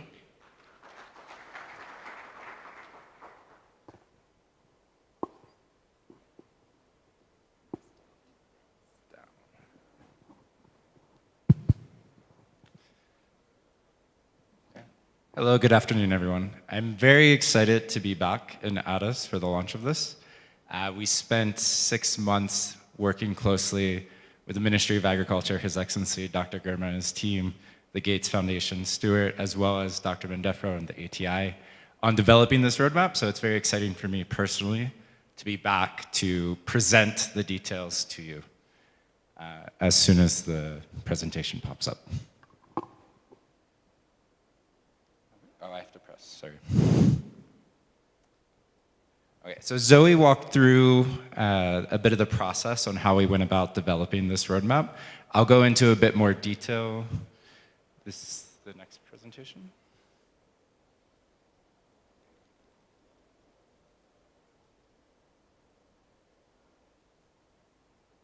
There we go. So I'll go into a bit more detail on what's actually inside the roadmap. The first point to note is that the roadmap is structured over 2 phases. So this first phase, building the digital foundation over the next 4 or 5 years, it's really about laying the foundation for the target state in the end, the target state that Zoe mentioned. So making sure we have the right initiatives, the enablers in place, digital infrastructure, as well as pursuing the implementation of high priority use cases. In the second phase, we'll look to diversify and scale. So for the use cases that we begin to implement in phase 1, we'll work on scaling that across the country, really maximizing the impact, as well as continuing to strengthen the enabling environment. So this is the 3rd or 4th time you're seeing this slide. So I won't go over it in detail. Just a couple points to note. Vision, that target state, a digital agriculture ecosystem in Ethiopia, that guides the entire roadmap. And it's structured as a pyramid, so you cannot successfully achieve the vision, successfully achieve scale of the use cases without also focusing on the digital stack and the enabling environment. So those DPI pieces that Stuart mentioned in his presentation, all of that is very important if you want to achieve success in the use cases as well as the final vision. And just briefly, one terminology point. Throughout today and throughout the DAR document, you'll see the terms use cases and initiatives. So use cases are in this solution area and use case layer. Anytime you hear the term priority initiative, those refer to interventions within the digital stack or the enabling environment that will help enable the entire roadmap. So initiatives and use cases. So we'll start with the vision. So for those who were at our national convening back in March of last year, we workshopped this together. So an inclusive, affordable, sustainable, and interoperable digital solutions supported by a coordinated and aligned ecosystem that transformed the lives of farmers and pastoralists. So this was the work of all those who attended the national convening in March. So thank you again for your effort and support in building the roadmap. So for the solution areas, the use cases, we structured them over 6 categories: smart farming, ag intelligence, financial services, pricing and market services, supply chain management, and extension and advisory. So extension and advisory was previously addressed in the DIAS roadmap, which is incorporated into DAR, but we won't focus today so much on those use cases. But it's still a priority in terms of digital agriculture in the country. But it has its own roadmap, which is then incorporated into DAR. So I'll go a bit more detail on the next slide and across all of these. So the first use case area is smart farming, which is really about using digital technology and tools to improve on the farm activities, such as irrigation, using and maintaining machinery. The second category is financial services, so using digital tools and innovations to assess credit, to provide loans, improve insurance products and scale them, as well as to digitalize the process of providing finance and insurance to farmers. Pricing and market services really focuses on trying to increase farmers' income by providing price transparency, using digital tools to remove middlemen, better link farmers to markets for their outputs. Supply chain management really focuses on ensuring quality of the supply chain using digital tools, so tracking and tracing of both inputs and outputs. Ag intelligence is about using data to help government and businesses make better decisions as it pertains to agriculture.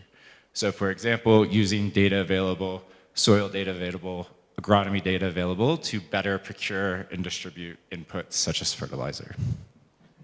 And then we also have our extension advisory use cases, which again, were covered in DIAS.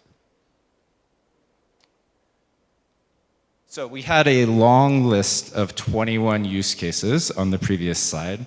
So in the roadmap in phase 1, we've narrowed down that 21 list into a prioritized list of 6 use cases.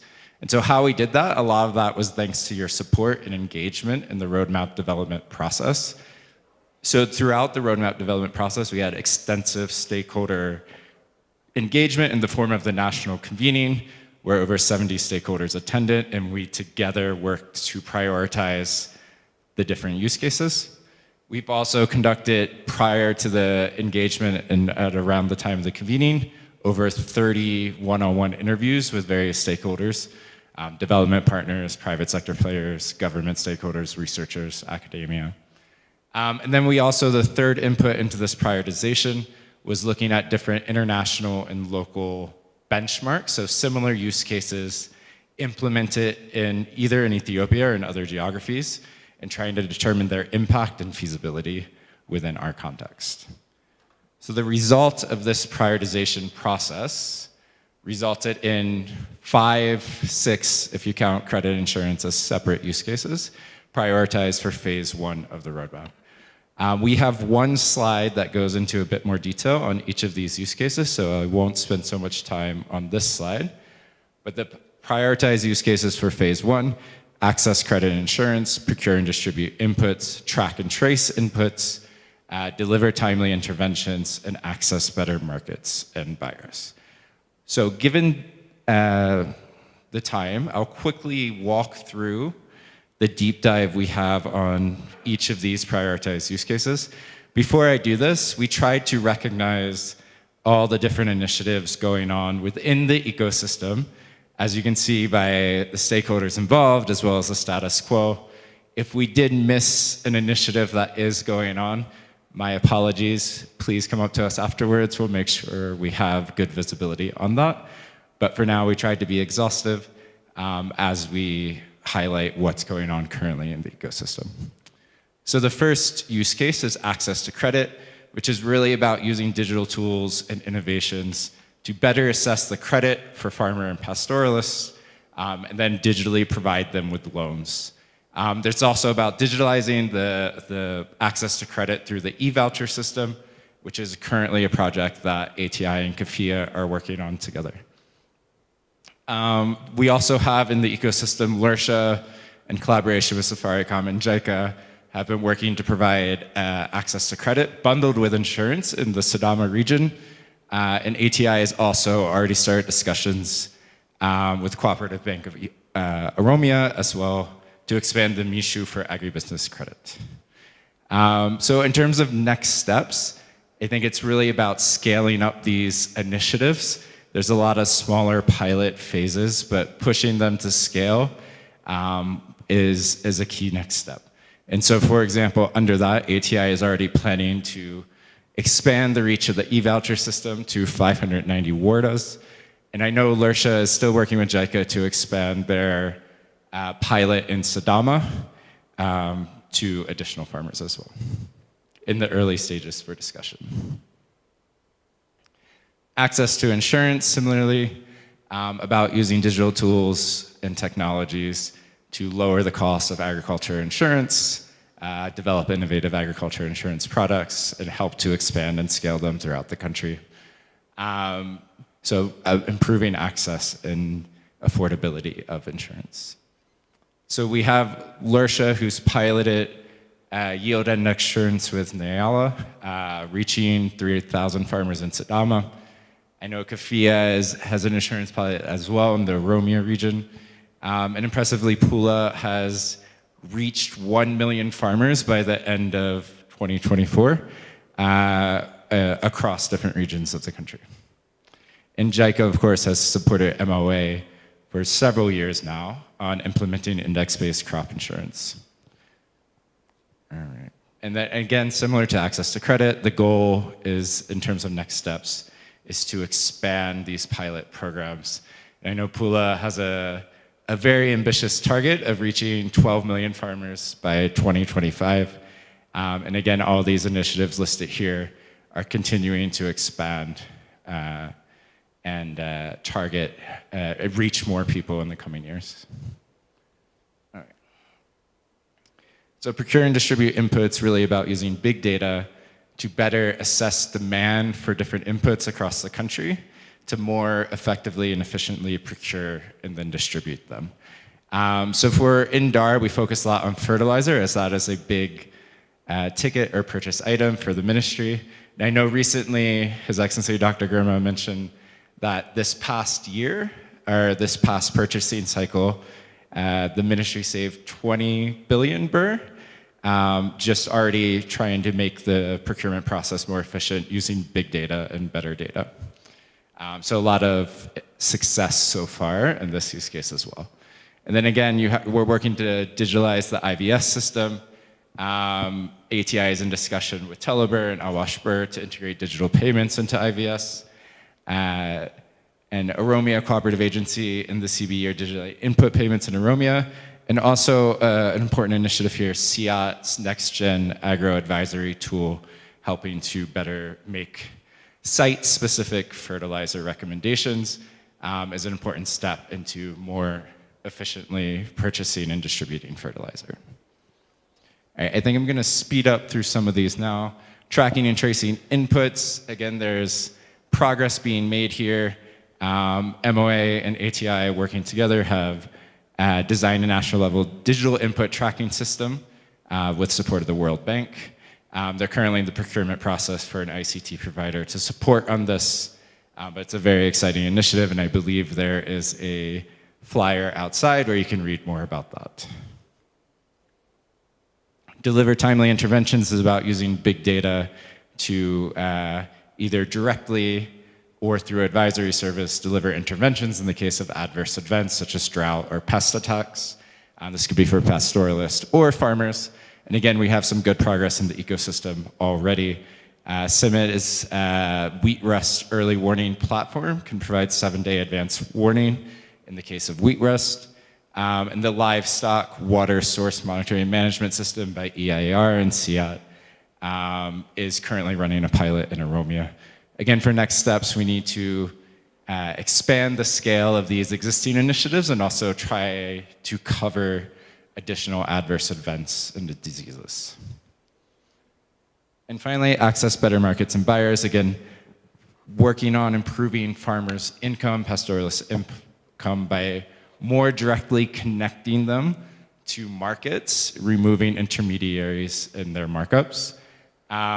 So ATI is partnering with piloting the digital market linkage platform to connect buyers and farmers. So again, a very exciting initiative.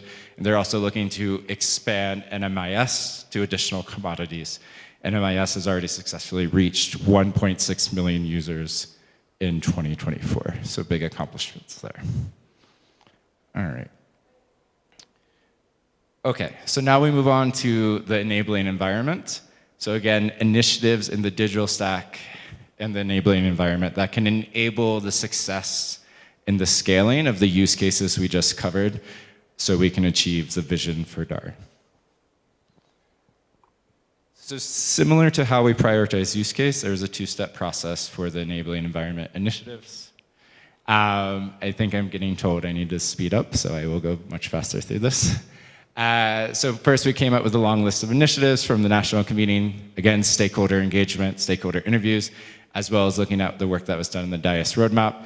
And then we prioritized based on implementation feasibility, alignment with Ethiopian strategies, and again, stakeholder engagement and inputs. The end result of this was a total of 32 initiatives, with 6 prioritized for phase 1 of the roadmap, and I think I'll skip the deep dive slides for this and just go over them here. So the first one is creating what we call a data stack with APIs. So this was modeled after the agri-stack, but essentially a best-in-class digital public infrastructure that allows users to access in real time all key agricultural data in the country. The next would be farmer profiles and unique ID. So again, another best-in-class DPI, having a farmer registry, farmer profiles linked with the national ID to allow and enable different use cases for farmers and pastoralists, such as access to credit. Digital kiosk is about improving the digital infrastructure in rural areas, providing touch screens that enable DAs and farmers to access agricultural services such as purchasing inputs or applying for loans. DA and farmer literacy, we all recognize that it's very important that we can implement all these digital solutions, but if farmers and DAs are not able to engage effectively with these solutions, they would be all for naught. So improving DA and farmer digital literacy is a very important initiative as well. Finally, a dedicated digital ag team. So there needs to be a digital ag team within MOA that can help to steer and coordinate the ecosystem, ensure resources are focused into priority areas. And there is some progress on this. I know PXD is working along with the foundation to develop a project management unit, so a PMU that can temporarily take over the responsibilities of this digital ag team and hopefully go on to establish a permanent team. Finally, data policy and governance. So this is an initiative that when we talk to stakeholders throughout the ecosystem, you emphasize as something that needs to be in place before data can be openly and easily shared, such as with farmer profiles and the national agri-stack. So we recognize this is a very important initiative. There has been progress with soil and agronomy data directive, I think supported from the ministry, supported by Coalition of the Willing. ALive is also working on something similar for livestock data, so Development Gateway supporting the ministry again. So some progress there, but still more needs to be done to ensure sector-wide sharing of data. We have deep dives, which I will skip because I'm out of time. And then in the end, the final roadmap. This is the final prioritized roadmap. You can see the vision at the top, the different solution, the 6 use cases that we just mentioned, including the objective in implementing those use cases, the initiatives within the digital stack, so the data stack with APIs, the farmer profile, as well as within the enabling environment. That is it for me. So I thank you all for listening to my presentation. And it's very exciting, again, that this roadmap is being launched. And so all the development partners and implementing partners in the room, there's a lot of scope for you to support in the roadmap, and only through our collaborative efforts can we achieve the target vision. So thank you. Thank you so much, BCG team. Thank you for speeding up and finishing on time. Thank you for walking us through the development process and presenting key components. A round of applause for BCG team.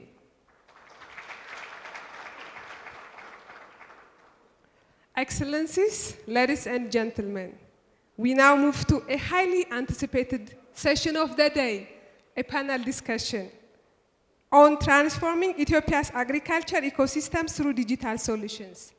This session brings together thought leaders from government, the private sector, and development partners to explore how digital solutions can revolutionize Ethiopia's agriculture sector.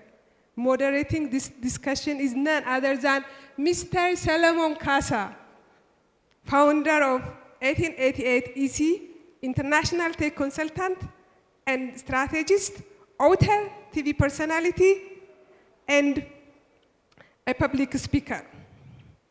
Mr. Solomon, in his 17 years professional career in the US, has been working as senior technology consultant and strategist at a Fortune 500 global firm, leading multi-millionaire dollar large technology implementations.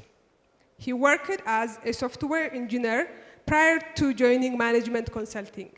Solomon currently advises the Ethiopian AI Institute and Ethiopian Ministry of Innovation and Technology.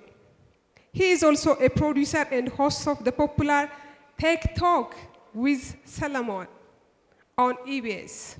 For the past 13 more years, Solomon produced more than 351 episodes discussing more than 800 science and tech topics, as well as interviewing more than 100 prominent guests, including His Excellency Prime Minister Dr. Abiy Ahmed.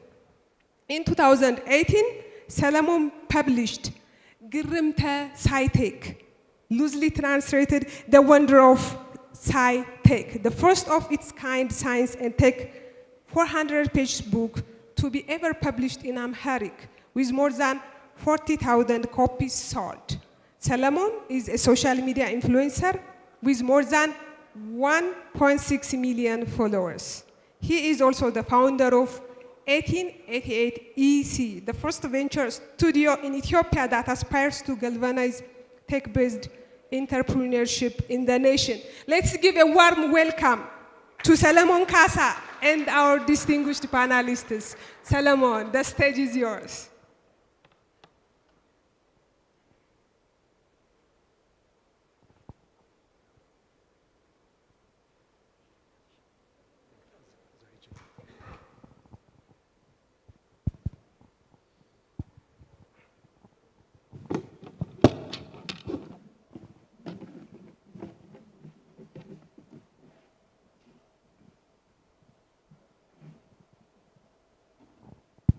Good afternoon.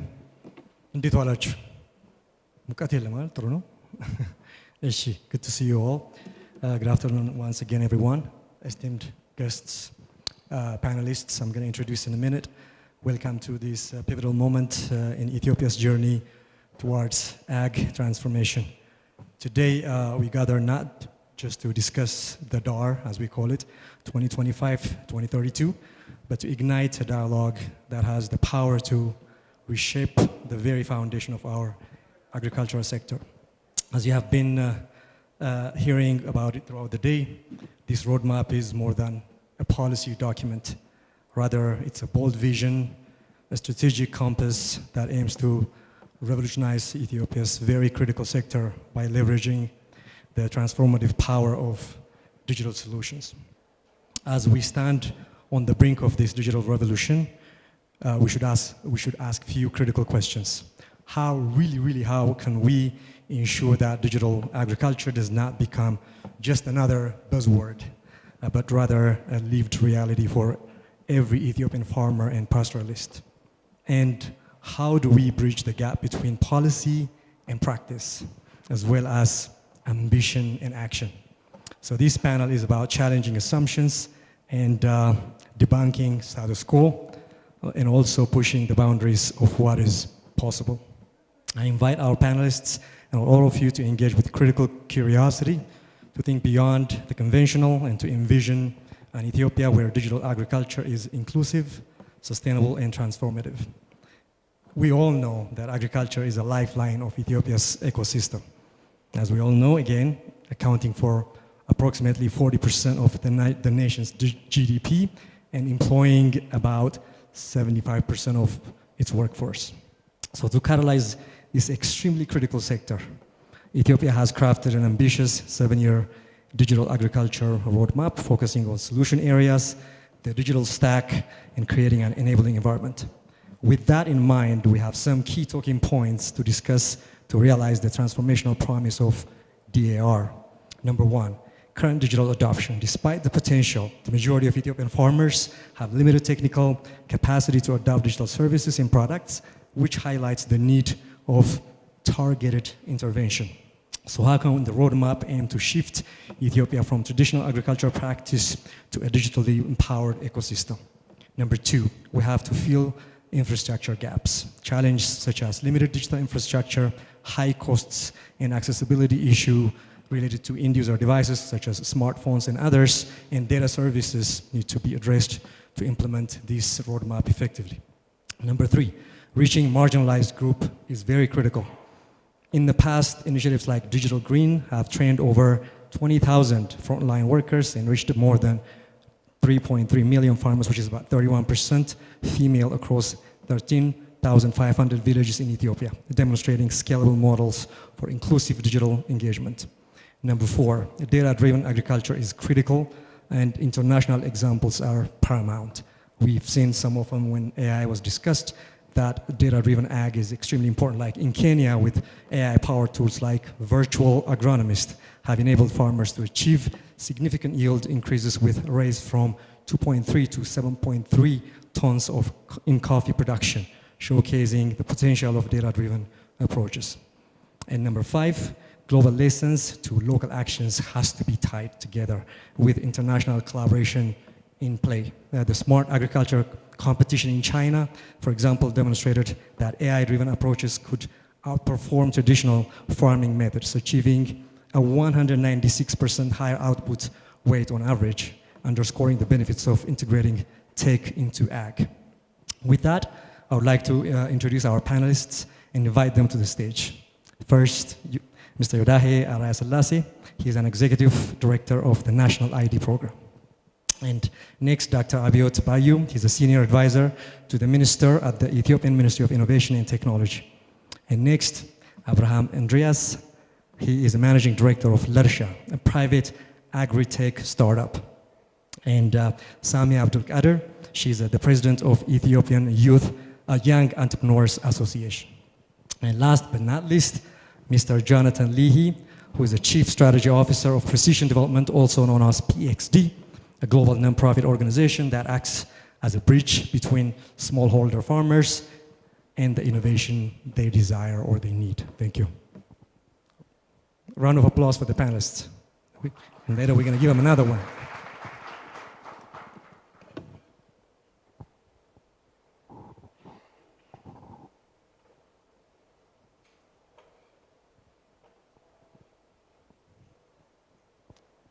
Okay, I'm just going to start with, for convenience, with the gentleman next to me. So, Yodahe, as a person who's leading one of the most important, in my opinion, one of the most critical initiative in Ethiopia's history, which is FIDA, I'm going to ask you this question. So within the context of DAR, how can digital identity systems be leveraged to provide a personalized agricultural services to farmers? And also, in relation to that, in what ways can the integration of national ID systems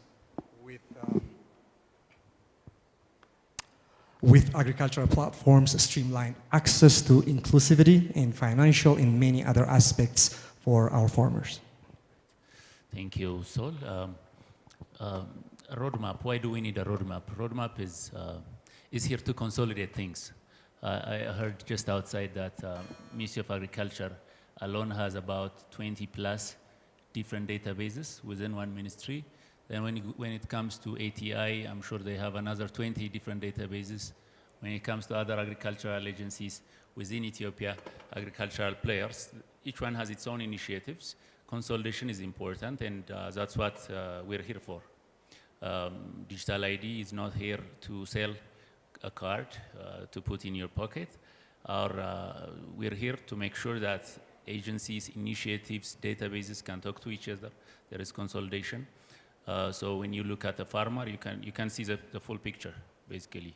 There are initiatives like the farmer profile initiative with the Ministry of Agriculture. There is NARLICE, a few of them that we are working with. All of them require KYC.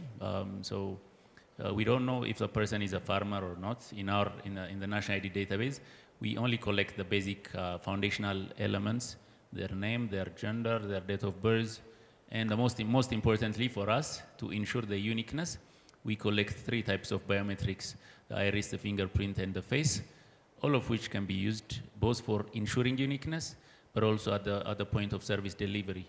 Just like we unlock our phone using our Face ID, the idea is to use your face to access services. So if I'm a farmer, I want to get, I don't know, agricultural inputs, or I want to get some credits for my farm. I use my face as an ID. I don't have to carry a document with me in a very rural setting.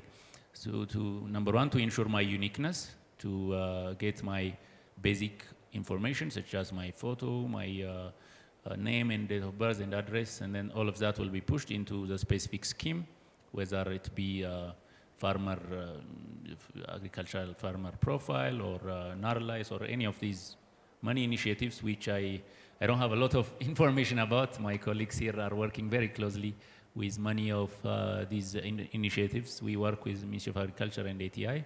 So yeah, that's what that's the role of digital ID in Ag Roadmap. Thank you so much. I think very important points that you hit. I mean, that kind of wraps up into KYC. And when you talk about KYC, we're not talking about metropolitan areas, we're not talking about cities or where fancy computer exists, or 4G or 5G. If we don't have KYC across the board, all the way to the last mile, we have a problem. So thank you so much. Dr. Abiot, you advise the nation's top tech and innovation policy institute. So it's a very important institution. So with that in mind, how can the recent digital government and e-commerce strategies, which are endorsed by the Digital Transformation Council, I'm sure you all know about it, so I'm not going to go into that, align with the digital agriculture roadmap?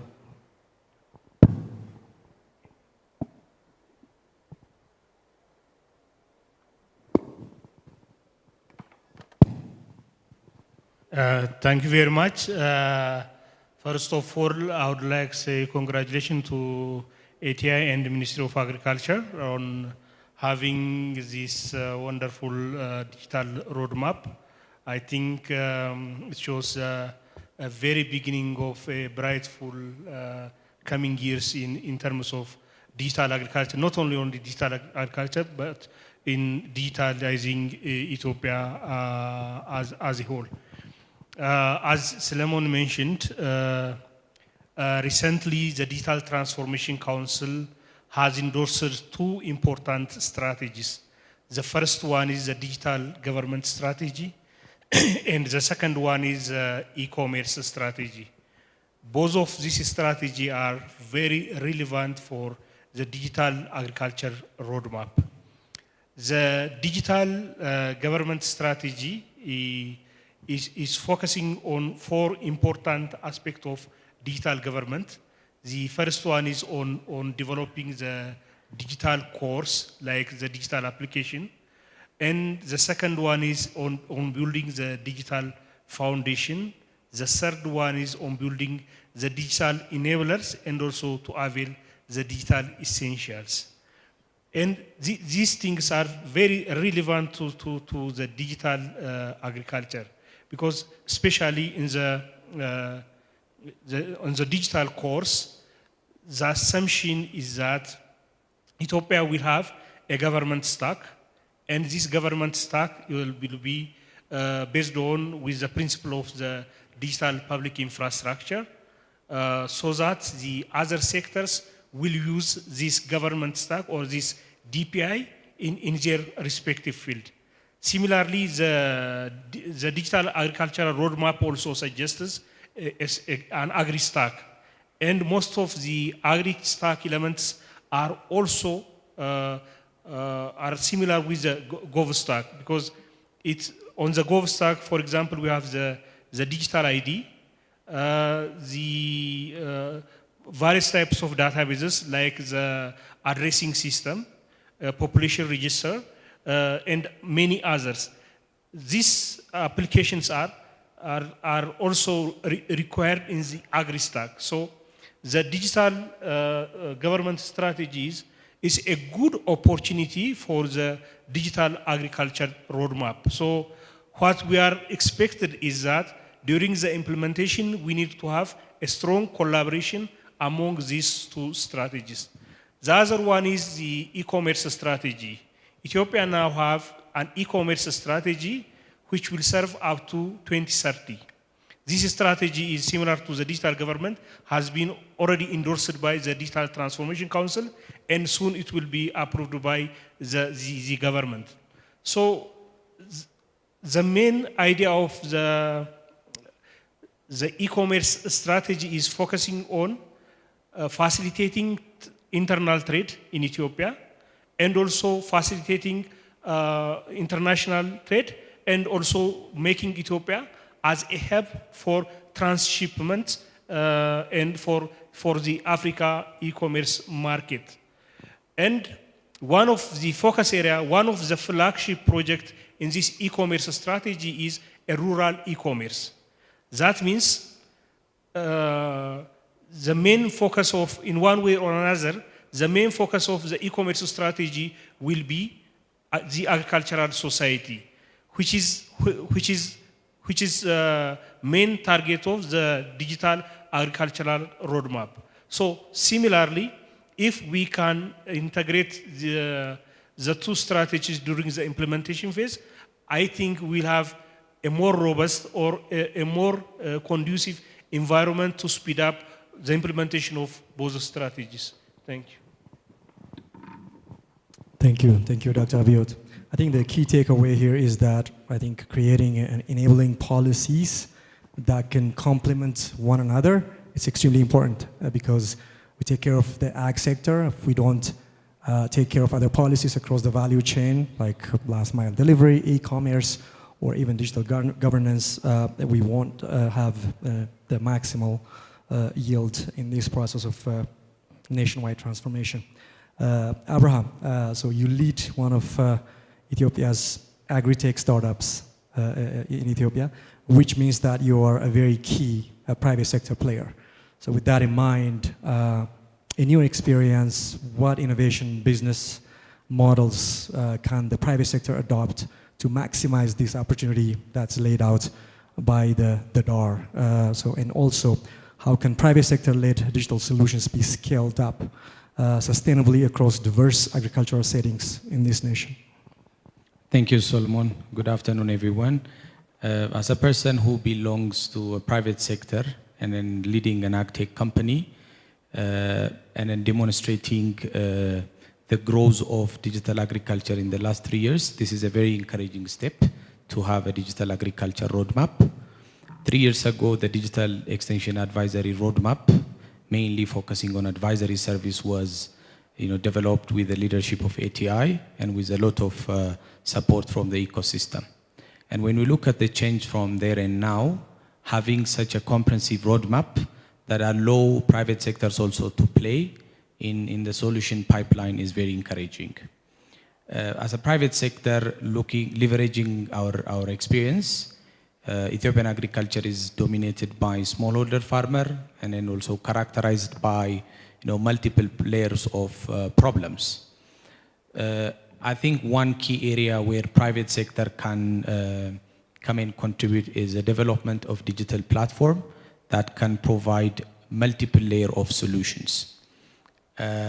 Stewart was early mentioning about the adoption rate of digital platform across the globe.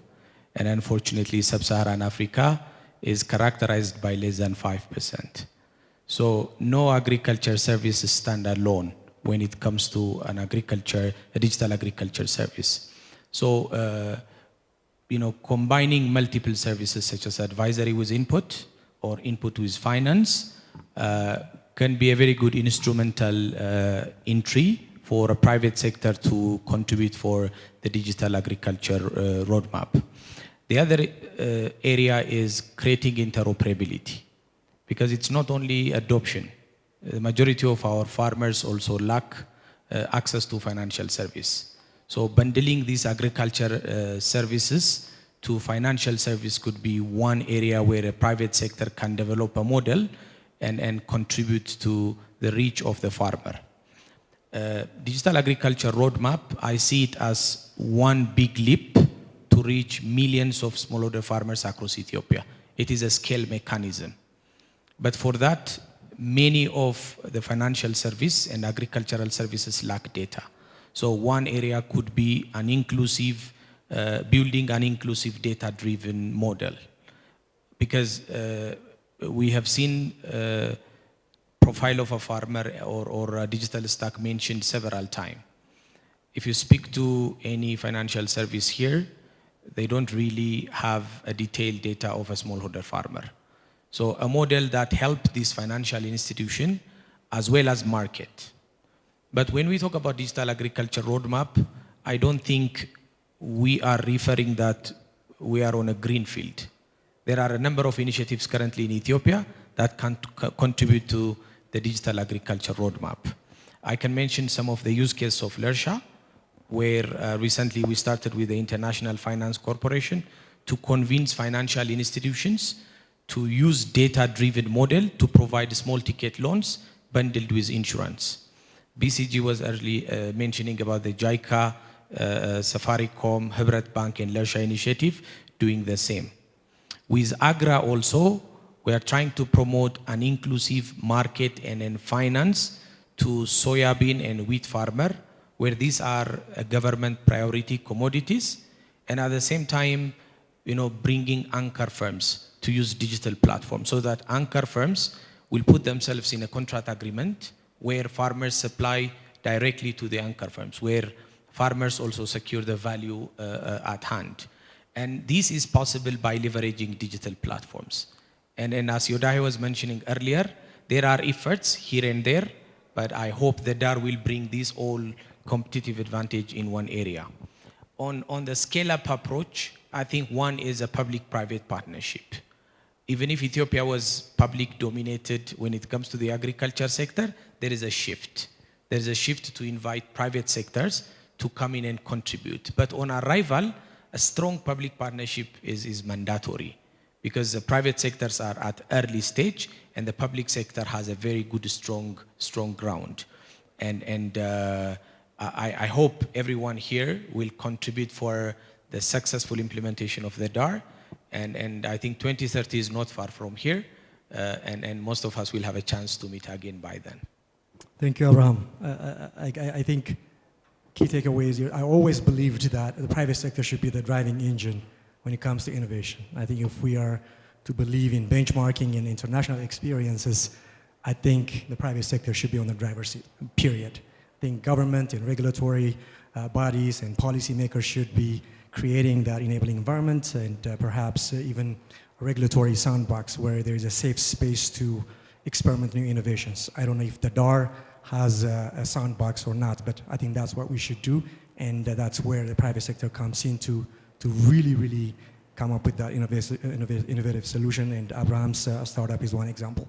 Samia, you lead an association with a large pool of young entrepreneurs, so with that in mind, I would like to ask you, what are some of the key pain points and challenges for the youth entrepreneurs in this specific digital agriculture sector value chain that they're experiencing right now?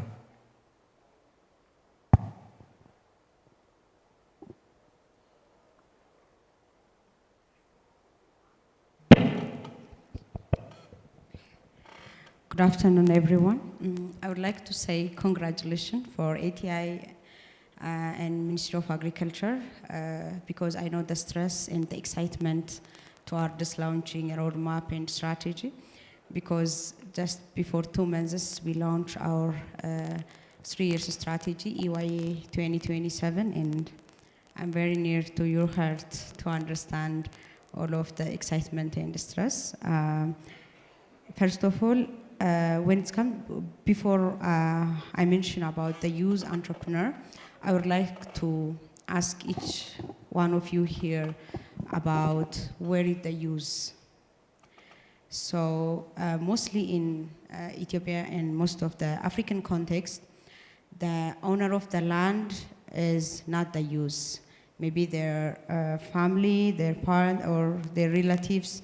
So most of, when you talk about the digital aspect, most of the things, the AI and everything will be expected from the youth perspective. So the youth, most of the farmer uses in here in urban area. So because they are looking for jobs and they are here to more exposure and even their mindset is not that much interesting to be a farmer. So where did they use first? So if we convince that the use are there in the farm, they have a specific challenge that I tried to mention on my notebook. The first one is the land. The second one is literacy, either financial literacy or digital literacy, because most of our youth are financially and digitally not literate because of the poor education system and because of the ecosystem, and whatever they exposed for is not pushing them to be literate in the financial and digital era. Aligned with this, the infrastructure, device, connectivity is not that much addressed for the use in the rural area. Aligned with this, even the ecosystem by itself, or the projects, the programs that they mostly expose is not fully value chained, because some of the projects are talking about the digital things and the other one is talking about access to finance, market exposure, and they don't even really have the information about the market, you know. So market information, access to finance, and also the access to market is the key challenge that because most of our regions are, most of our members from regions are in agriculture sector, one way or the other, maybe in the agricultural system chain. So this is the main challenge. Even I can't say there is a technology, because even the technology by itself is a challenge. So this is the challenge. Thank you. Thank you, Samia. I think the key takeaway from here is that the literacy gap across the board, not only digital, but across the board, financial literacy, upskilling, marketing skills, and more, and also infrastructure gaps, as well as access to market for the youth, especially the youth within the rural area. So thank you. Back to Yodahe. So I'm going to ask you a couple of questions. I thought they're going to complement each other, so I'm going to ask you together. So the first one is, how can digital identity systems be designed to trust and adoption? I'm sure onboarding a lot of Ethiopian citizens into this FIDA program, you are facing that trust challenge from a cultural background, from a value system, from not fully trusting technology, from not touching devices, from not wanting to be scanned with their iris or their fingerprints. So how can you, let alone adding value to the digital ID system, but even onboarding people to that? So what are some of the challenges, especially when it comes to our farmers and pastoralists? So what is the plan? Because skepticism of new technology or new things are usually paramount in our nation. So and along with that, what potential risks do you foresee in integrating FIDA with agricultural digital platforms, and how can you plan to mitigate those potential risks? Thank you. I think the second one you'll have to ask me again. So for the first one, there is the number one, you have to trust us with your data. We've made it sufficiently clear. We have two proclamations. One is a digital ID proclamation, and second one, sponsored by Dr. Abiot's organization, Ministry of Innovation, we have the Personal Data Protection Proclamation. So legally, there is a good safeguard. Your data is safe with us. So that's the number one safeguard. And number two, technologically, even if there is a good legislation, what if we're careless with how we manage our database? That's still a big risk. So we also take that very seriously in our design. So yeah, number one, you have to trust us with your data, because we're going to end up with 120 million, 130 million people's very sensitive personal data in one big database. That requires a lot of trust. Number one question the Parliament asked us when we told them that, yes, we are capable of doing this. We're not going to hire a foreign firm. We have good engineers. We have built good capacity to build this database. That was the first question. Are you sure you'll manage 120 million people's personal sensitive data? And we said yes. So I'd like to use this opportunity in front of the cameras that yes, your data is very safe, and there is the aspect of privacy as well. No third party, whether it's an agricultural database or a health database, will access your personal data without your consent. So you always have to consent, whether using your fingerprint or your Face ID or using a one-time password. You have to allow your data to be passed to a third party, to another database. The second most important aspect of trust that we bring to the table is we have a motto. It says digital ID is a new collateral. So once you have digital ID, then you're known. Everybody knows you, the database knows you. You can have easy access to credit. You're not going to run away with somebody's money because you're accountable as a citizen. So, so it's essentially what we're selling. Like I said earlier, we're not selling cards. What we're selling is a trust framework. So different databases can easily access your data, know who you are, with your consent, of course. But with that trust comes a lot of opportunities, benefits, access to credit, access to agricultural inputs, a lot of benefits to the farmer. Thank you. There's a follow-up on that one. Absolutely, that's well said. But I'm going to ask that one so that you can kind of bind it with my second follow-up question. Right, trust and adoption, of course, it's a mindset, it's a work, it's a campaign and everything, especially within a rural setting where tech is seen as maybe የሴጣን ስራ አይደለም ፊልም ሲመጣ አቡጀሪ ላይ የሴጣን ቤት ስሙም አሁን የሚጠራው.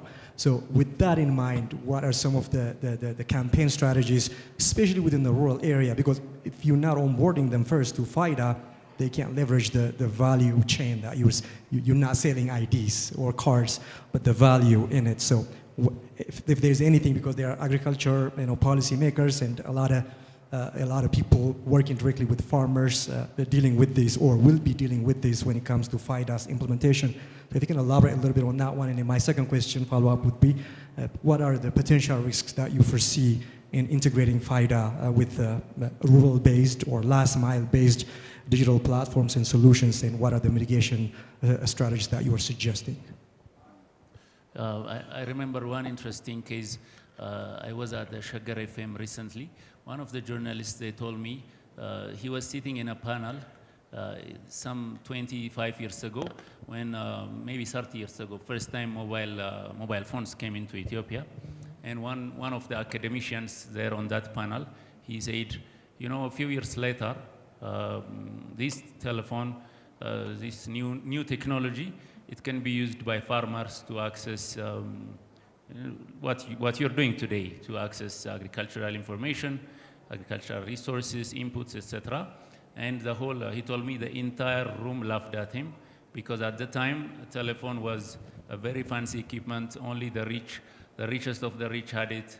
To get a SIM card, you need to get a title deed from a house.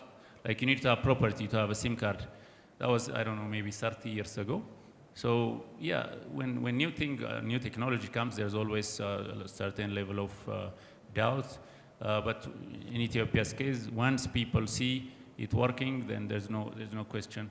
We did one pilot with Ministry of Agriculture, specifically with regards to the farmer's profile in some rural area, I think outside of Adama city. We did not face any kind of, they are farmers. Maybe they've never used an iris scanner before, but people, as long as they understand what they are registering for, whether they are farmers or we also work with pensioners, for example. With the pension program, people are generally above 70, above 80, older people. So once people understand what they are giving away their data for, there's usually less mistrust. At least in the case of, in all of these pilots we've tested so far, so it's good so far, yeah. Thank you, Dahid. So Dr. Abiot, I'm going to ask you a couple of questions together. So the first one is, again, I think we all agree that last mile infrastructure issue is still real, right? Without that infrastructure gap filled, the solutions or the digital stack we're talking about will be not fully addressed across the board. So what measures can be taken to ensure that digital infrastructure development is prioritized specifically in rural areas, right? Be it data coverage, be it end-user device affordability, and many others. So what is your recommendation from policy perspective and from implementation perspective? And also, what are your suggestions in regards to that for additional sectoral digital strategies, right? Within digital infrastructure, governance, or trade, or farming, many others. So what are those recommendations that you have to address this gap? Yeah, in implementing the digital agriculture roadmap, the first challenge will be infrastructure.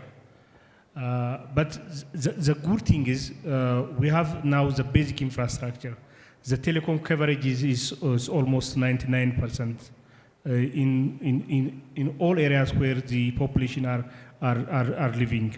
So the 3G and the 4G is expanding fast.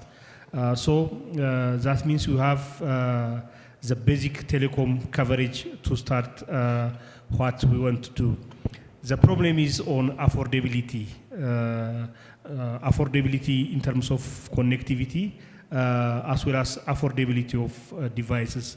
So these things need special attention. So even the urban people are challenged by the affordability, especially affordability of devices, because truly a meaningful digital development can come if the society has access to a smartphone. Unless we have a smartphone, it's difficult to get the best out of the digital activities.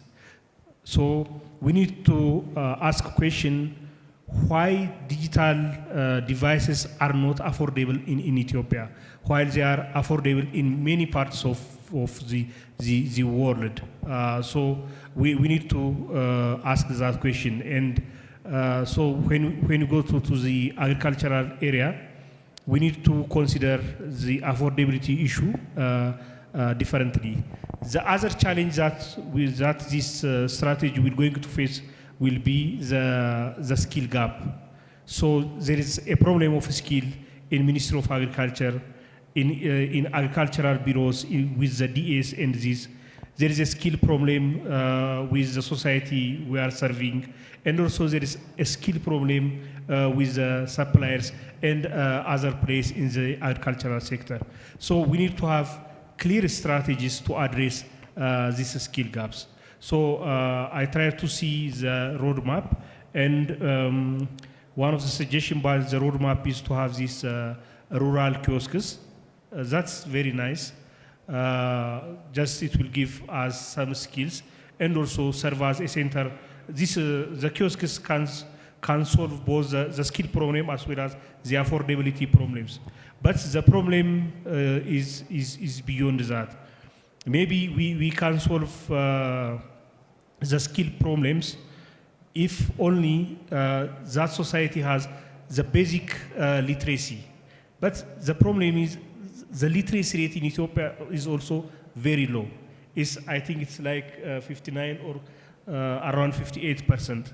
And this literacy gap is very big in rural areas. So implementing the digital agriculture roadmap has double challenges.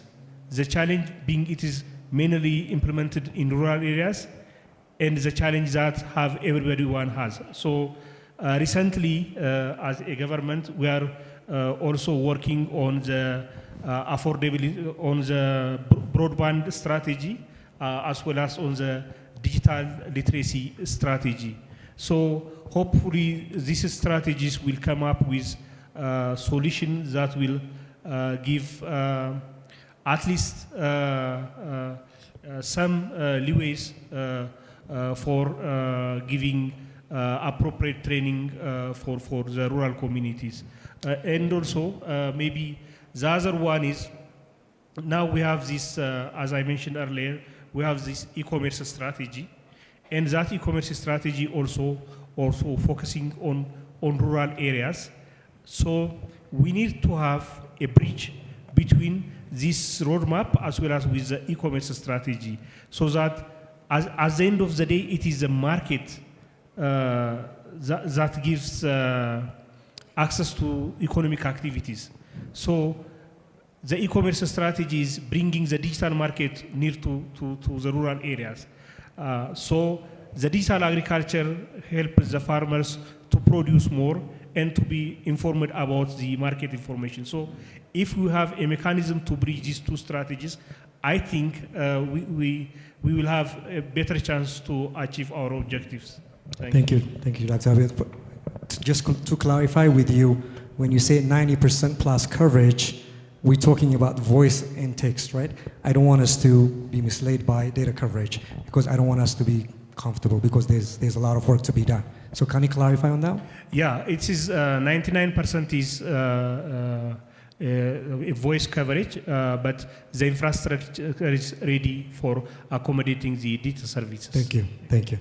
Jonathan, so as a Chief Strategy Officer for a global nonprofit firm, you can see this through a unique lens. So based on that experience, what are the most common pitfalls in digital agriculture initiatives, and how can Ethiopia learn from it and avoid them?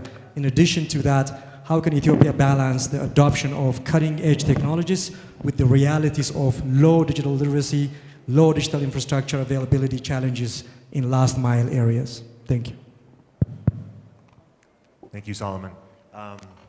So first, I just want to commend Dr. Girma and the rest of your team at the ministry, Dr. Mendefro, the rest of your team at ATI, and all of you for a very successful launch today, but more importantly, a very successful process over the last 2+ years that have culminated in this digital agriculture roadmap. Ethiopia is one of the very few countries in Africa that has gone through this comprehensive and coordinated process to develop such a roadmap. And so I think Ethiopia is really poised for a huge agricultural transformation over the next several years. So first to your question about pitfalls. I'll talk about some pitfalls that thankfully are not issues in Ethiopia, but I'll mention some of them anyway. So first, I think, in some countries we see not understanding the country's current state. I think one of the best things about the roadmap process is that it's included this comprehensive and honest assessment of where the country is right now in terms of the current digital ecosystem, existing use cases, farmers' access, but that's not always the case. I think similarly in some other countries we've seen not enough high-level government support for these sorts of digital agriculture initiatives. I think here in Ethiopia we're seeing very high levels of government support and ownership and really championing this process. So I think that's been a huge part of the success story so far. I think one pitfall that we see a lot is just not necessarily putting the farmer's needs first. Like Zoe said earlier, putting the farmer at the center. I think really getting to know the farmer, understanding their needs, understanding their barriers, their access gaps, and then investing in solutions that are well suited for the farmer's problems. That might sound obvious, but it's not obvious all the time. I think a major pitfall that we see a lot is a sort of one-size-fits-all approach where a single solution is supposed to meet the needs of all the farmers in a country, and that's just not that doesn't meet the needs on the ground. I think another pitfall that we see is sort of staying at the pilot stage for too long, and then at the same time, the opposite problem can be prioritizing scale too quickly over quality and over real impact. So I think one solution that addresses a lot of these problems is just putting in place a really rigorous system of monitoring implementation of these different solutions. So collecting lots of evidence on user demand, user uptake, user feedback, rigorous evidence on the quality, the impact that these solutions are having on farmers, so that we can sort of understand in real time what's working, what's not, and invest in the solutions that are working. I think the biggest challenge that I think we have now going forward is the risk of not moving from theory to action. I think we have this great guiding framework in place now with the roadmap, I think the next step is going from that guiding framework to an implementation unit that can actually take this into action. One of the initiatives of the roadmap is creating this digital agriculture unit within the ministry to take all of these use cases and initiatives and put them into action. One of the things that PXD has done in other settings, in India, for example, we've helped the government establish a project management unit embedded within the Ministry of Agriculture that can support the government in coordinating and implementing all these different digital agriculture solutions. And I hope that we're able to support a similar process here in Ethiopia, with the government sort of taking the lead, coordinating and integrating across all these different solutions. And then I think on your second question, balancing between sort of cutting edge technologies and the realities of digital literacy and digital infrastructure. I think, again, this goes back to really putting farmers at the center and focusing on what's going to drive the biggest farmer impact. Getting out to the field, understanding the farmers' needs, talking to them through focus groups, surveys, and then really designing technology solutions that are fit for purpose. Every country is at a different starting point in terms of its digital ecosystem, its the digital literacy of its population. Even within a single country, there's a huge range among different segments of the farmer population. So I think we need a pluralistic approach that develops lots of different solutions to meet farmers where they are, across the different segments of the population. So, that means for some farmers, very simple, low-tech solutions, things like voice and SMS for digital extension. And then for more advanced users, that means things like smartphones and AI chatbots and the other sorts of AI technologies that Stuart was talking about earlier. And I think Ethiopia has this huge asset, which is one of the biggest workforces of development agents in the world. And I think that DA system can really provide a linkage between the farmer and some of the more advanced technologies, while we sort of move to a future state where farmers are able to sort of directly engage with some of the more advanced technologies. I think these technologies need to be developed with sort of farmer ease of use at the center.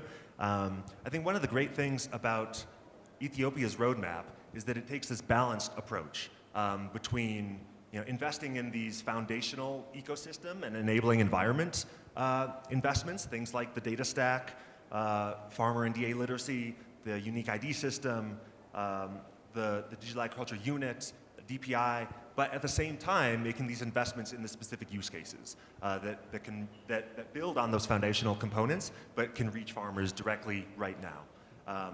And I think for all of these solutions, I think it's critical that we go through a co-design process that involves a diverse set of actors, so including governments, civil society, funders, farmers themselves, and design these solutions so that we're ensuring that they have the greatest impact on farmers' lives and livelihoods that they can, with the government sort of playing this coordinating role across this diverse set of actors.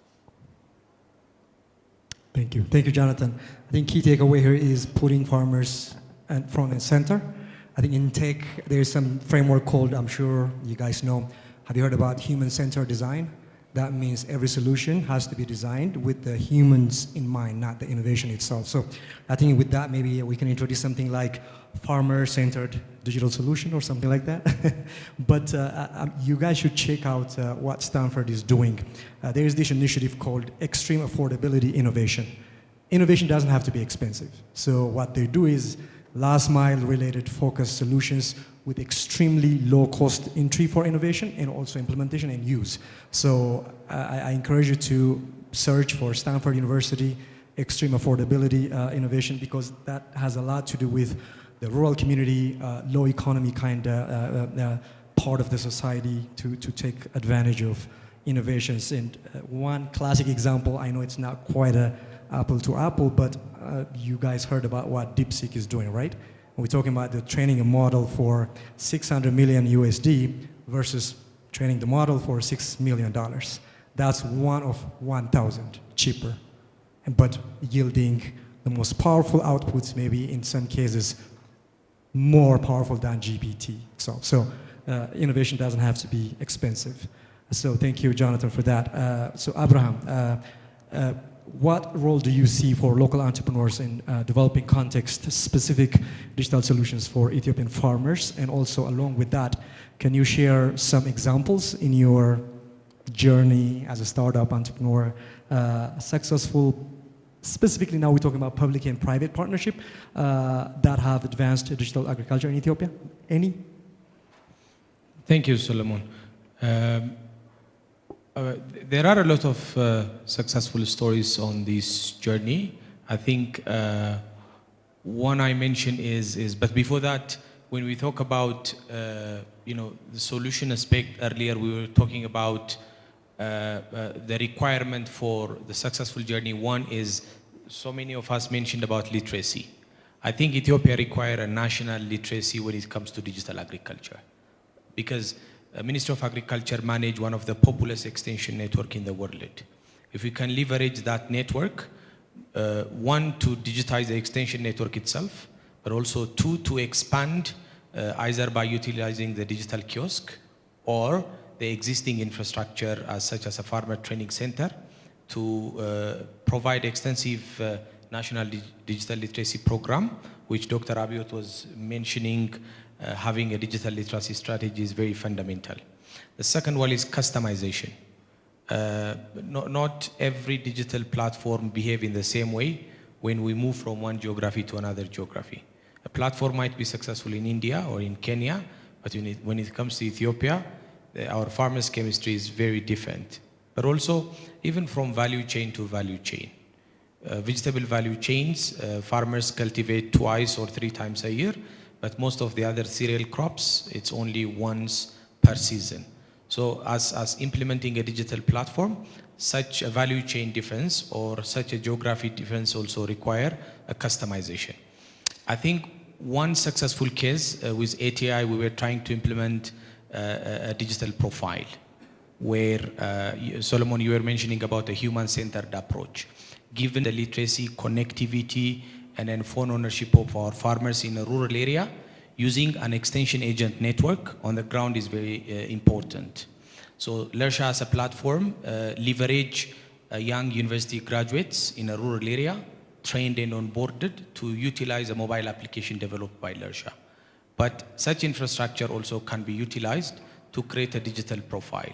So with ATI, we attempted to train these young people to create a master agent network, and they created more than 47,000 digital profile. But not only ATI and Lersha, but Digital Green, PXD, and other player in the ecosystem, we sat down for 2 days and we agreed on the data sets. So certain data sets were agreed, and that was collected, and we're still waiting on the data sharing protocol, how we can build a two-way traffic of communication. The other success story might be the one I mentioned earlier with the International Finance Corporation. We convinced Dashen Bank, that's a commercial bank, to provide loan for smallholder farmer. And we are talking about a small ticket loan.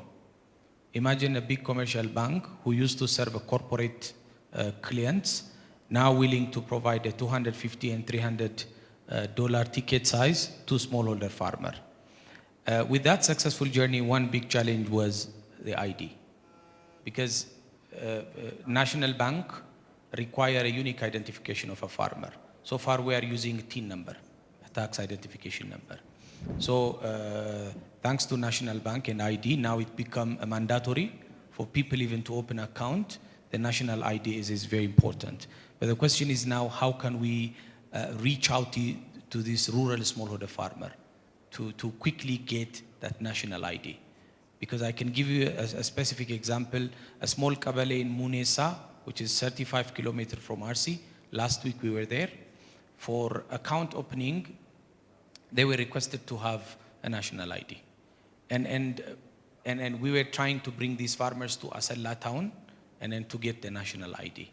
So now the question is, how can we quickly reach out to this smallholder farmer? Because it is very successful. I mean, this is very important, where other banks might duplicate this loan to the same smallholder farmer, where they will be indebted at the end of the day. And yeah, these are some of the success stories we can share. Thank you, Abraham. Yodahe, do you have a reflection or maybe? Okay.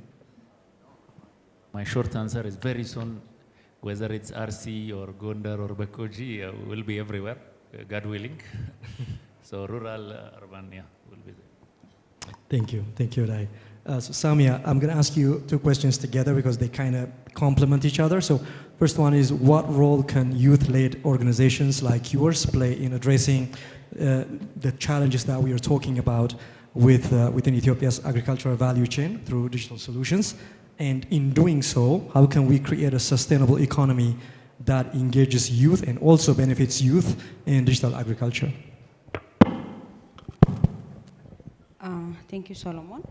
The first thing, as the youth-led organization, especially CSO, like Ethiopian Youth Entrepreneurs Association, the main focus or the main mandate of us is to create enabling ecosystem that every young entrepreneur can exercise their potential, and at the same time to add practical and sustainable value for especially in economic, youth and economic agenda, because we are dealing about on the youth economic empowerment. So as an advocator, thanks to God, our minister is here, our Ministry of Agriculture. Your Excellency, Minister Dr. Girma, the first time I met him was travel to China, and on that time he went there to give a speech in the trade and investment of Africa and China, and he mentioned a lot of things about the market chain and technology transfer. I still remember about his speech in that big event, and he was pushing the Chinese investors to come and to do the market and to do the technology transfer.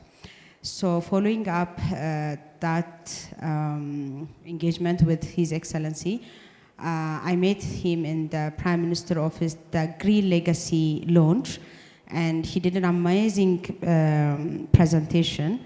On that presentation, I saw a lot of key stakeholders that make this green legacy to success, you know. So His Excellency, you need for this digital agriculture roadmap, same energy, commitment, and work like you did for the green legacy. Because I'm really happy that today Innovation and Technology Minister is here, but I can't say the only ministry is not Ministry of Innovation and Technology to make these things happen. I saw a lot of time when there is digital, there is Mint, but that's not the case. We need to have every ministry to make these things happen. The first one, the National Bank of Ethiopia. I can't agree much with Yodahe and Abrish because how we can access even for the farmer as an KPI to access finance, like more than 5,000 Ethiopian birr to have a TIN number. I know I'm an advocate, but I'm not in love with the policies. Let's do, and we can write the policies accordingly, because it needs disruption, innovation first, and we can write the policies collectively, and it needs more commitment, mindset shift, and also policy reforms, especially on the access to finance. When it comes to another thing, next to the policy and collaborative effort, I want to mention about the brokers within the value chain. I suggest we need to bring these brokers to the formal chain of the agricultural system, because trust me, the brokers are the one near to the farmer, and they are more practically even helping them to survive in this time. So they are already upfront than us, than ATI, Ministry of Agriculture. So they are the one who is working in the current situation. So we need to think about the brokers, then we can do all the value chain Thank you so much. Thank you, Samia.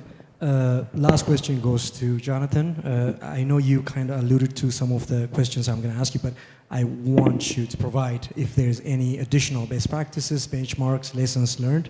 So the question is, what are the key factors that contribute to the successful scaling up? I'm not talking about piloting, I'm not talking about trying or sandboxes, but a successful scaling up of digital agricultural solutions, specifically in developing countries. And along with that, how can digital agriculture platforms be designed to be user-friendly? You mentioned farmers at the center, but practically speaking, what are some of the measures that we can learn from other similar economies, other places that you've experienced to make it appealing to everyone across various levels of digital literacy? Thank you. I think a lot of the best practices are sort of building on things that I've mentioned already. So I think,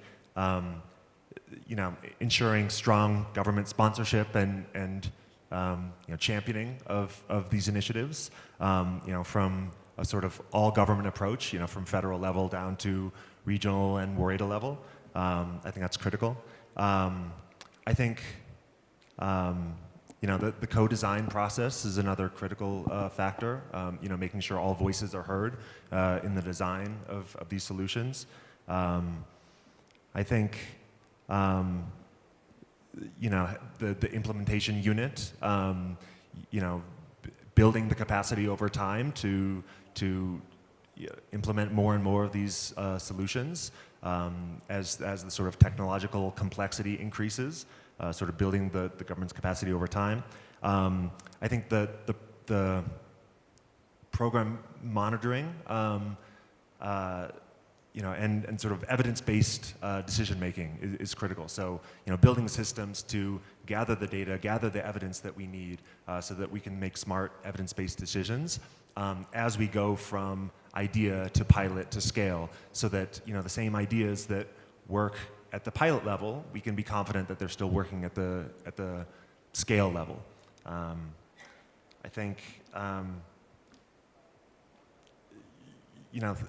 throughout the entire process, I think it's important to think about the implementation in phases. So I think, that's another really important component of this Ethiopia roadmap, is that, it's designed to happen in phases with the use cases and initiatives that are selected for phase one are sort of a combination of those that are most important, those that are most foundational, but maybe some that are most achievable in the short term. And then sort of using those quick wins, to demonstrate the value of the roadmap, demonstrate the value of the implementation unit, so that then we can sort of build onto that with bigger and bigger challenges as we move into the second phase and then even beyond. Thank you, everyone. So as we close the panel, ladies and gentlemen, Ethiopia's Digital Agriculture Roadmap 2025-2032, we stand at a very critical juncture, as we all know, because this is a very important conversation that we're having, which illuminated both the vast potential and the challenges inherent in digitizing our most important sector, which is agriculture. Because, as I said in my opening remark, more than 75% of our labor workforce is dependent on this sector, also 40% of our total GDP. But I really, really want to reiterate this challenge to you, the reality on the ground, right? So yet the majority of our farmers, they rely on traditional methods with limited access to digital tools and information. So that is something that's our homework still. The roadmap will solve it, we hope. So we have discussed this roadmap, not merely a document and a policy tool, as I said, but a call to action, a blueprint for transforming our agricultural landscape through inclusive, sustainable, and interoperable digital solutions. The panelists were talking about cross-sectoral, collaborative, everyone on, all hands on deck kind of approach. So it emphasizes the need for a coordinated ecosystem, bringing together government entities, private sectors, innovators, investors, academics, and development partners. Everybody has to come together for this to be a reality. So however, the path ahead requires more than just a strategic planning and a roadmap. It's an amazing beginning, but it demands our collective commitment and action. We must address the challenges of limited digital infrastructure, enhance digital literacy among our farmers, and ensure that the benefit of digital agriculture reach every corner of our nation. Let us leave here today not only with insight, but with a renewed dedication to act. By embracing the principles outlined in the roadmap and fostering collaboration across all sectors and all stakeholders, we can usher an era where digital agriculture is not just an aspiration, but a reality for all Ethiopians. Thank you for your engagement, your insights, and your unwavering commitment to transforming Ethiopia's agricultural future. And please give them a round of applause for the panelists.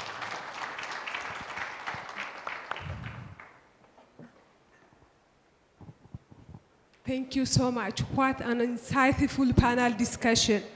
Thank you to our panelists for their expertise and to our moderator for an engaging session. We have heard great insights from our panelists representing government, private sector, and development partners, inspiring collaboration for the implementation of the roadmap. Thank you so much. A round of applause for the panelists and the moderator. Thank you.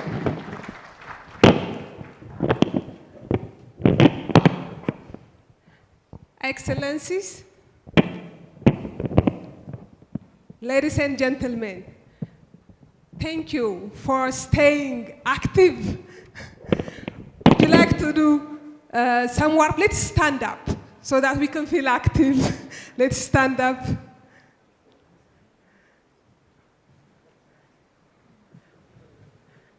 As Solomon said, this is an amazing beginning, but it needs collaboration for effective implementation. And thank you all for being part of this historic moment. For everyone in this room, a warm applause for yourself. Thank you. Please, have a seat. Now, we arrive at the most significant moment of the day, the official launch of Ethiopia's digital agriculture roadmap. To symbolize this launch, we have prepared an interactive moment where our esteemed officials will activate the roadmap by placing their hands on the designated symbols on the screen. This moment represents our collective commitment to embracing digital transformation in agriculture. Your Excellencies, Dr. Girma Mente, Dr. Mandefro Nuguse, and Mr. Obay Khalifa, I kindly invite you to this stage. Please join me in welcoming them.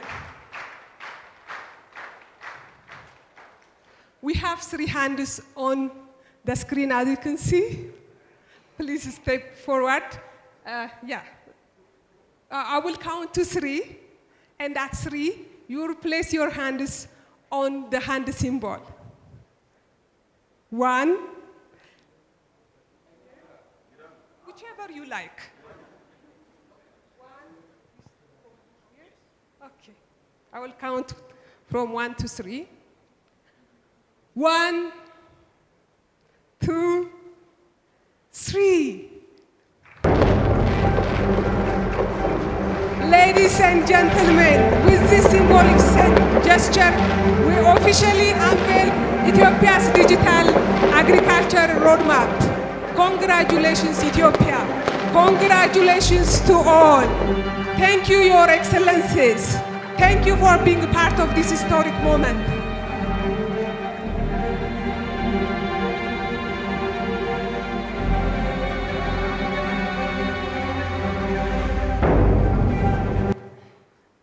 This marks the beginning of an exciting chapter for Ethiopia's agricultural sector.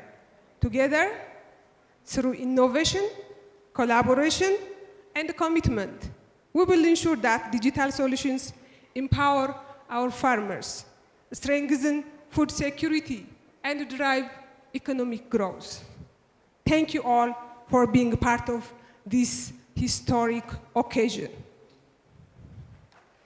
Before we move to the final part of our program, to express our gratitude to very critical entities in the development process of the digital agriculture roadmap, we have prepared a certificate of appreciation for Gates Foundation and BCG. I kindly invite Your Excellency Dr. Girmamente to present this certificate and Dr. Mandefro Nuguse to the stage.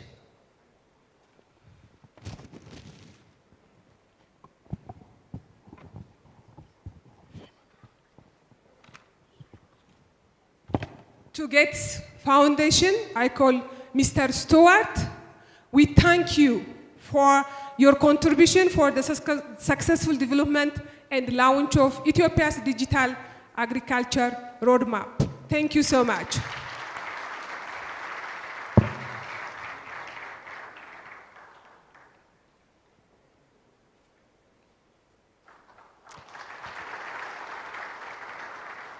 Thank you, thank you. From BCG, we invite Carl Batika Zoe to take this certificate of appreciation to the BCG on behalf of the Ministry of Agriculture and Ethiopian Agricultural Transformation Institute.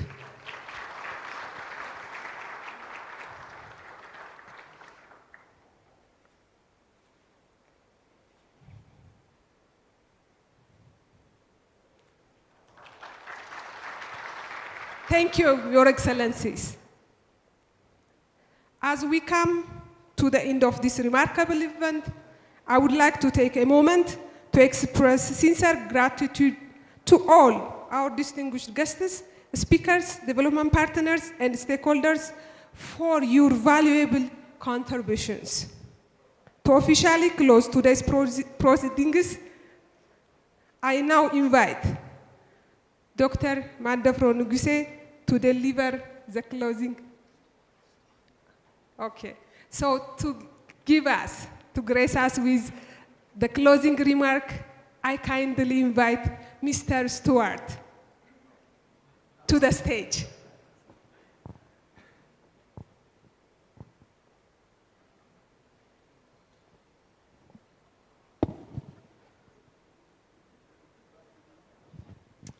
I wasn't expecting that. But yeah, I mean, what a fantastic day. It's been a long road to get here and a long road ahead, but just an amazing achievement. Everybody has put in so much work, even all of the participants here. I'm sure you participated in many workshops, many conversations and interviews. So 2 years of process, and even before that, some of the early work we've done with ATI and the Ministry of Agriculture. So much appreciation for Minister Goma and Dr. Mandefro and all of their teams, and looking forward to what we can achieve with this amazing foundation and plan ahead. We heard some great comments from our panel today about the reality of moving forward, but also hopefully some inspiration about how Ethiopia can be a leading example of how to implement digital for purposes of agricultural transformation and really changing the lives of smallholder farmers and the nation's agricultural sector. So thank you so much for everybody for being here, and we'll close the event. Thank you. Thank you so much, Mr. Collis.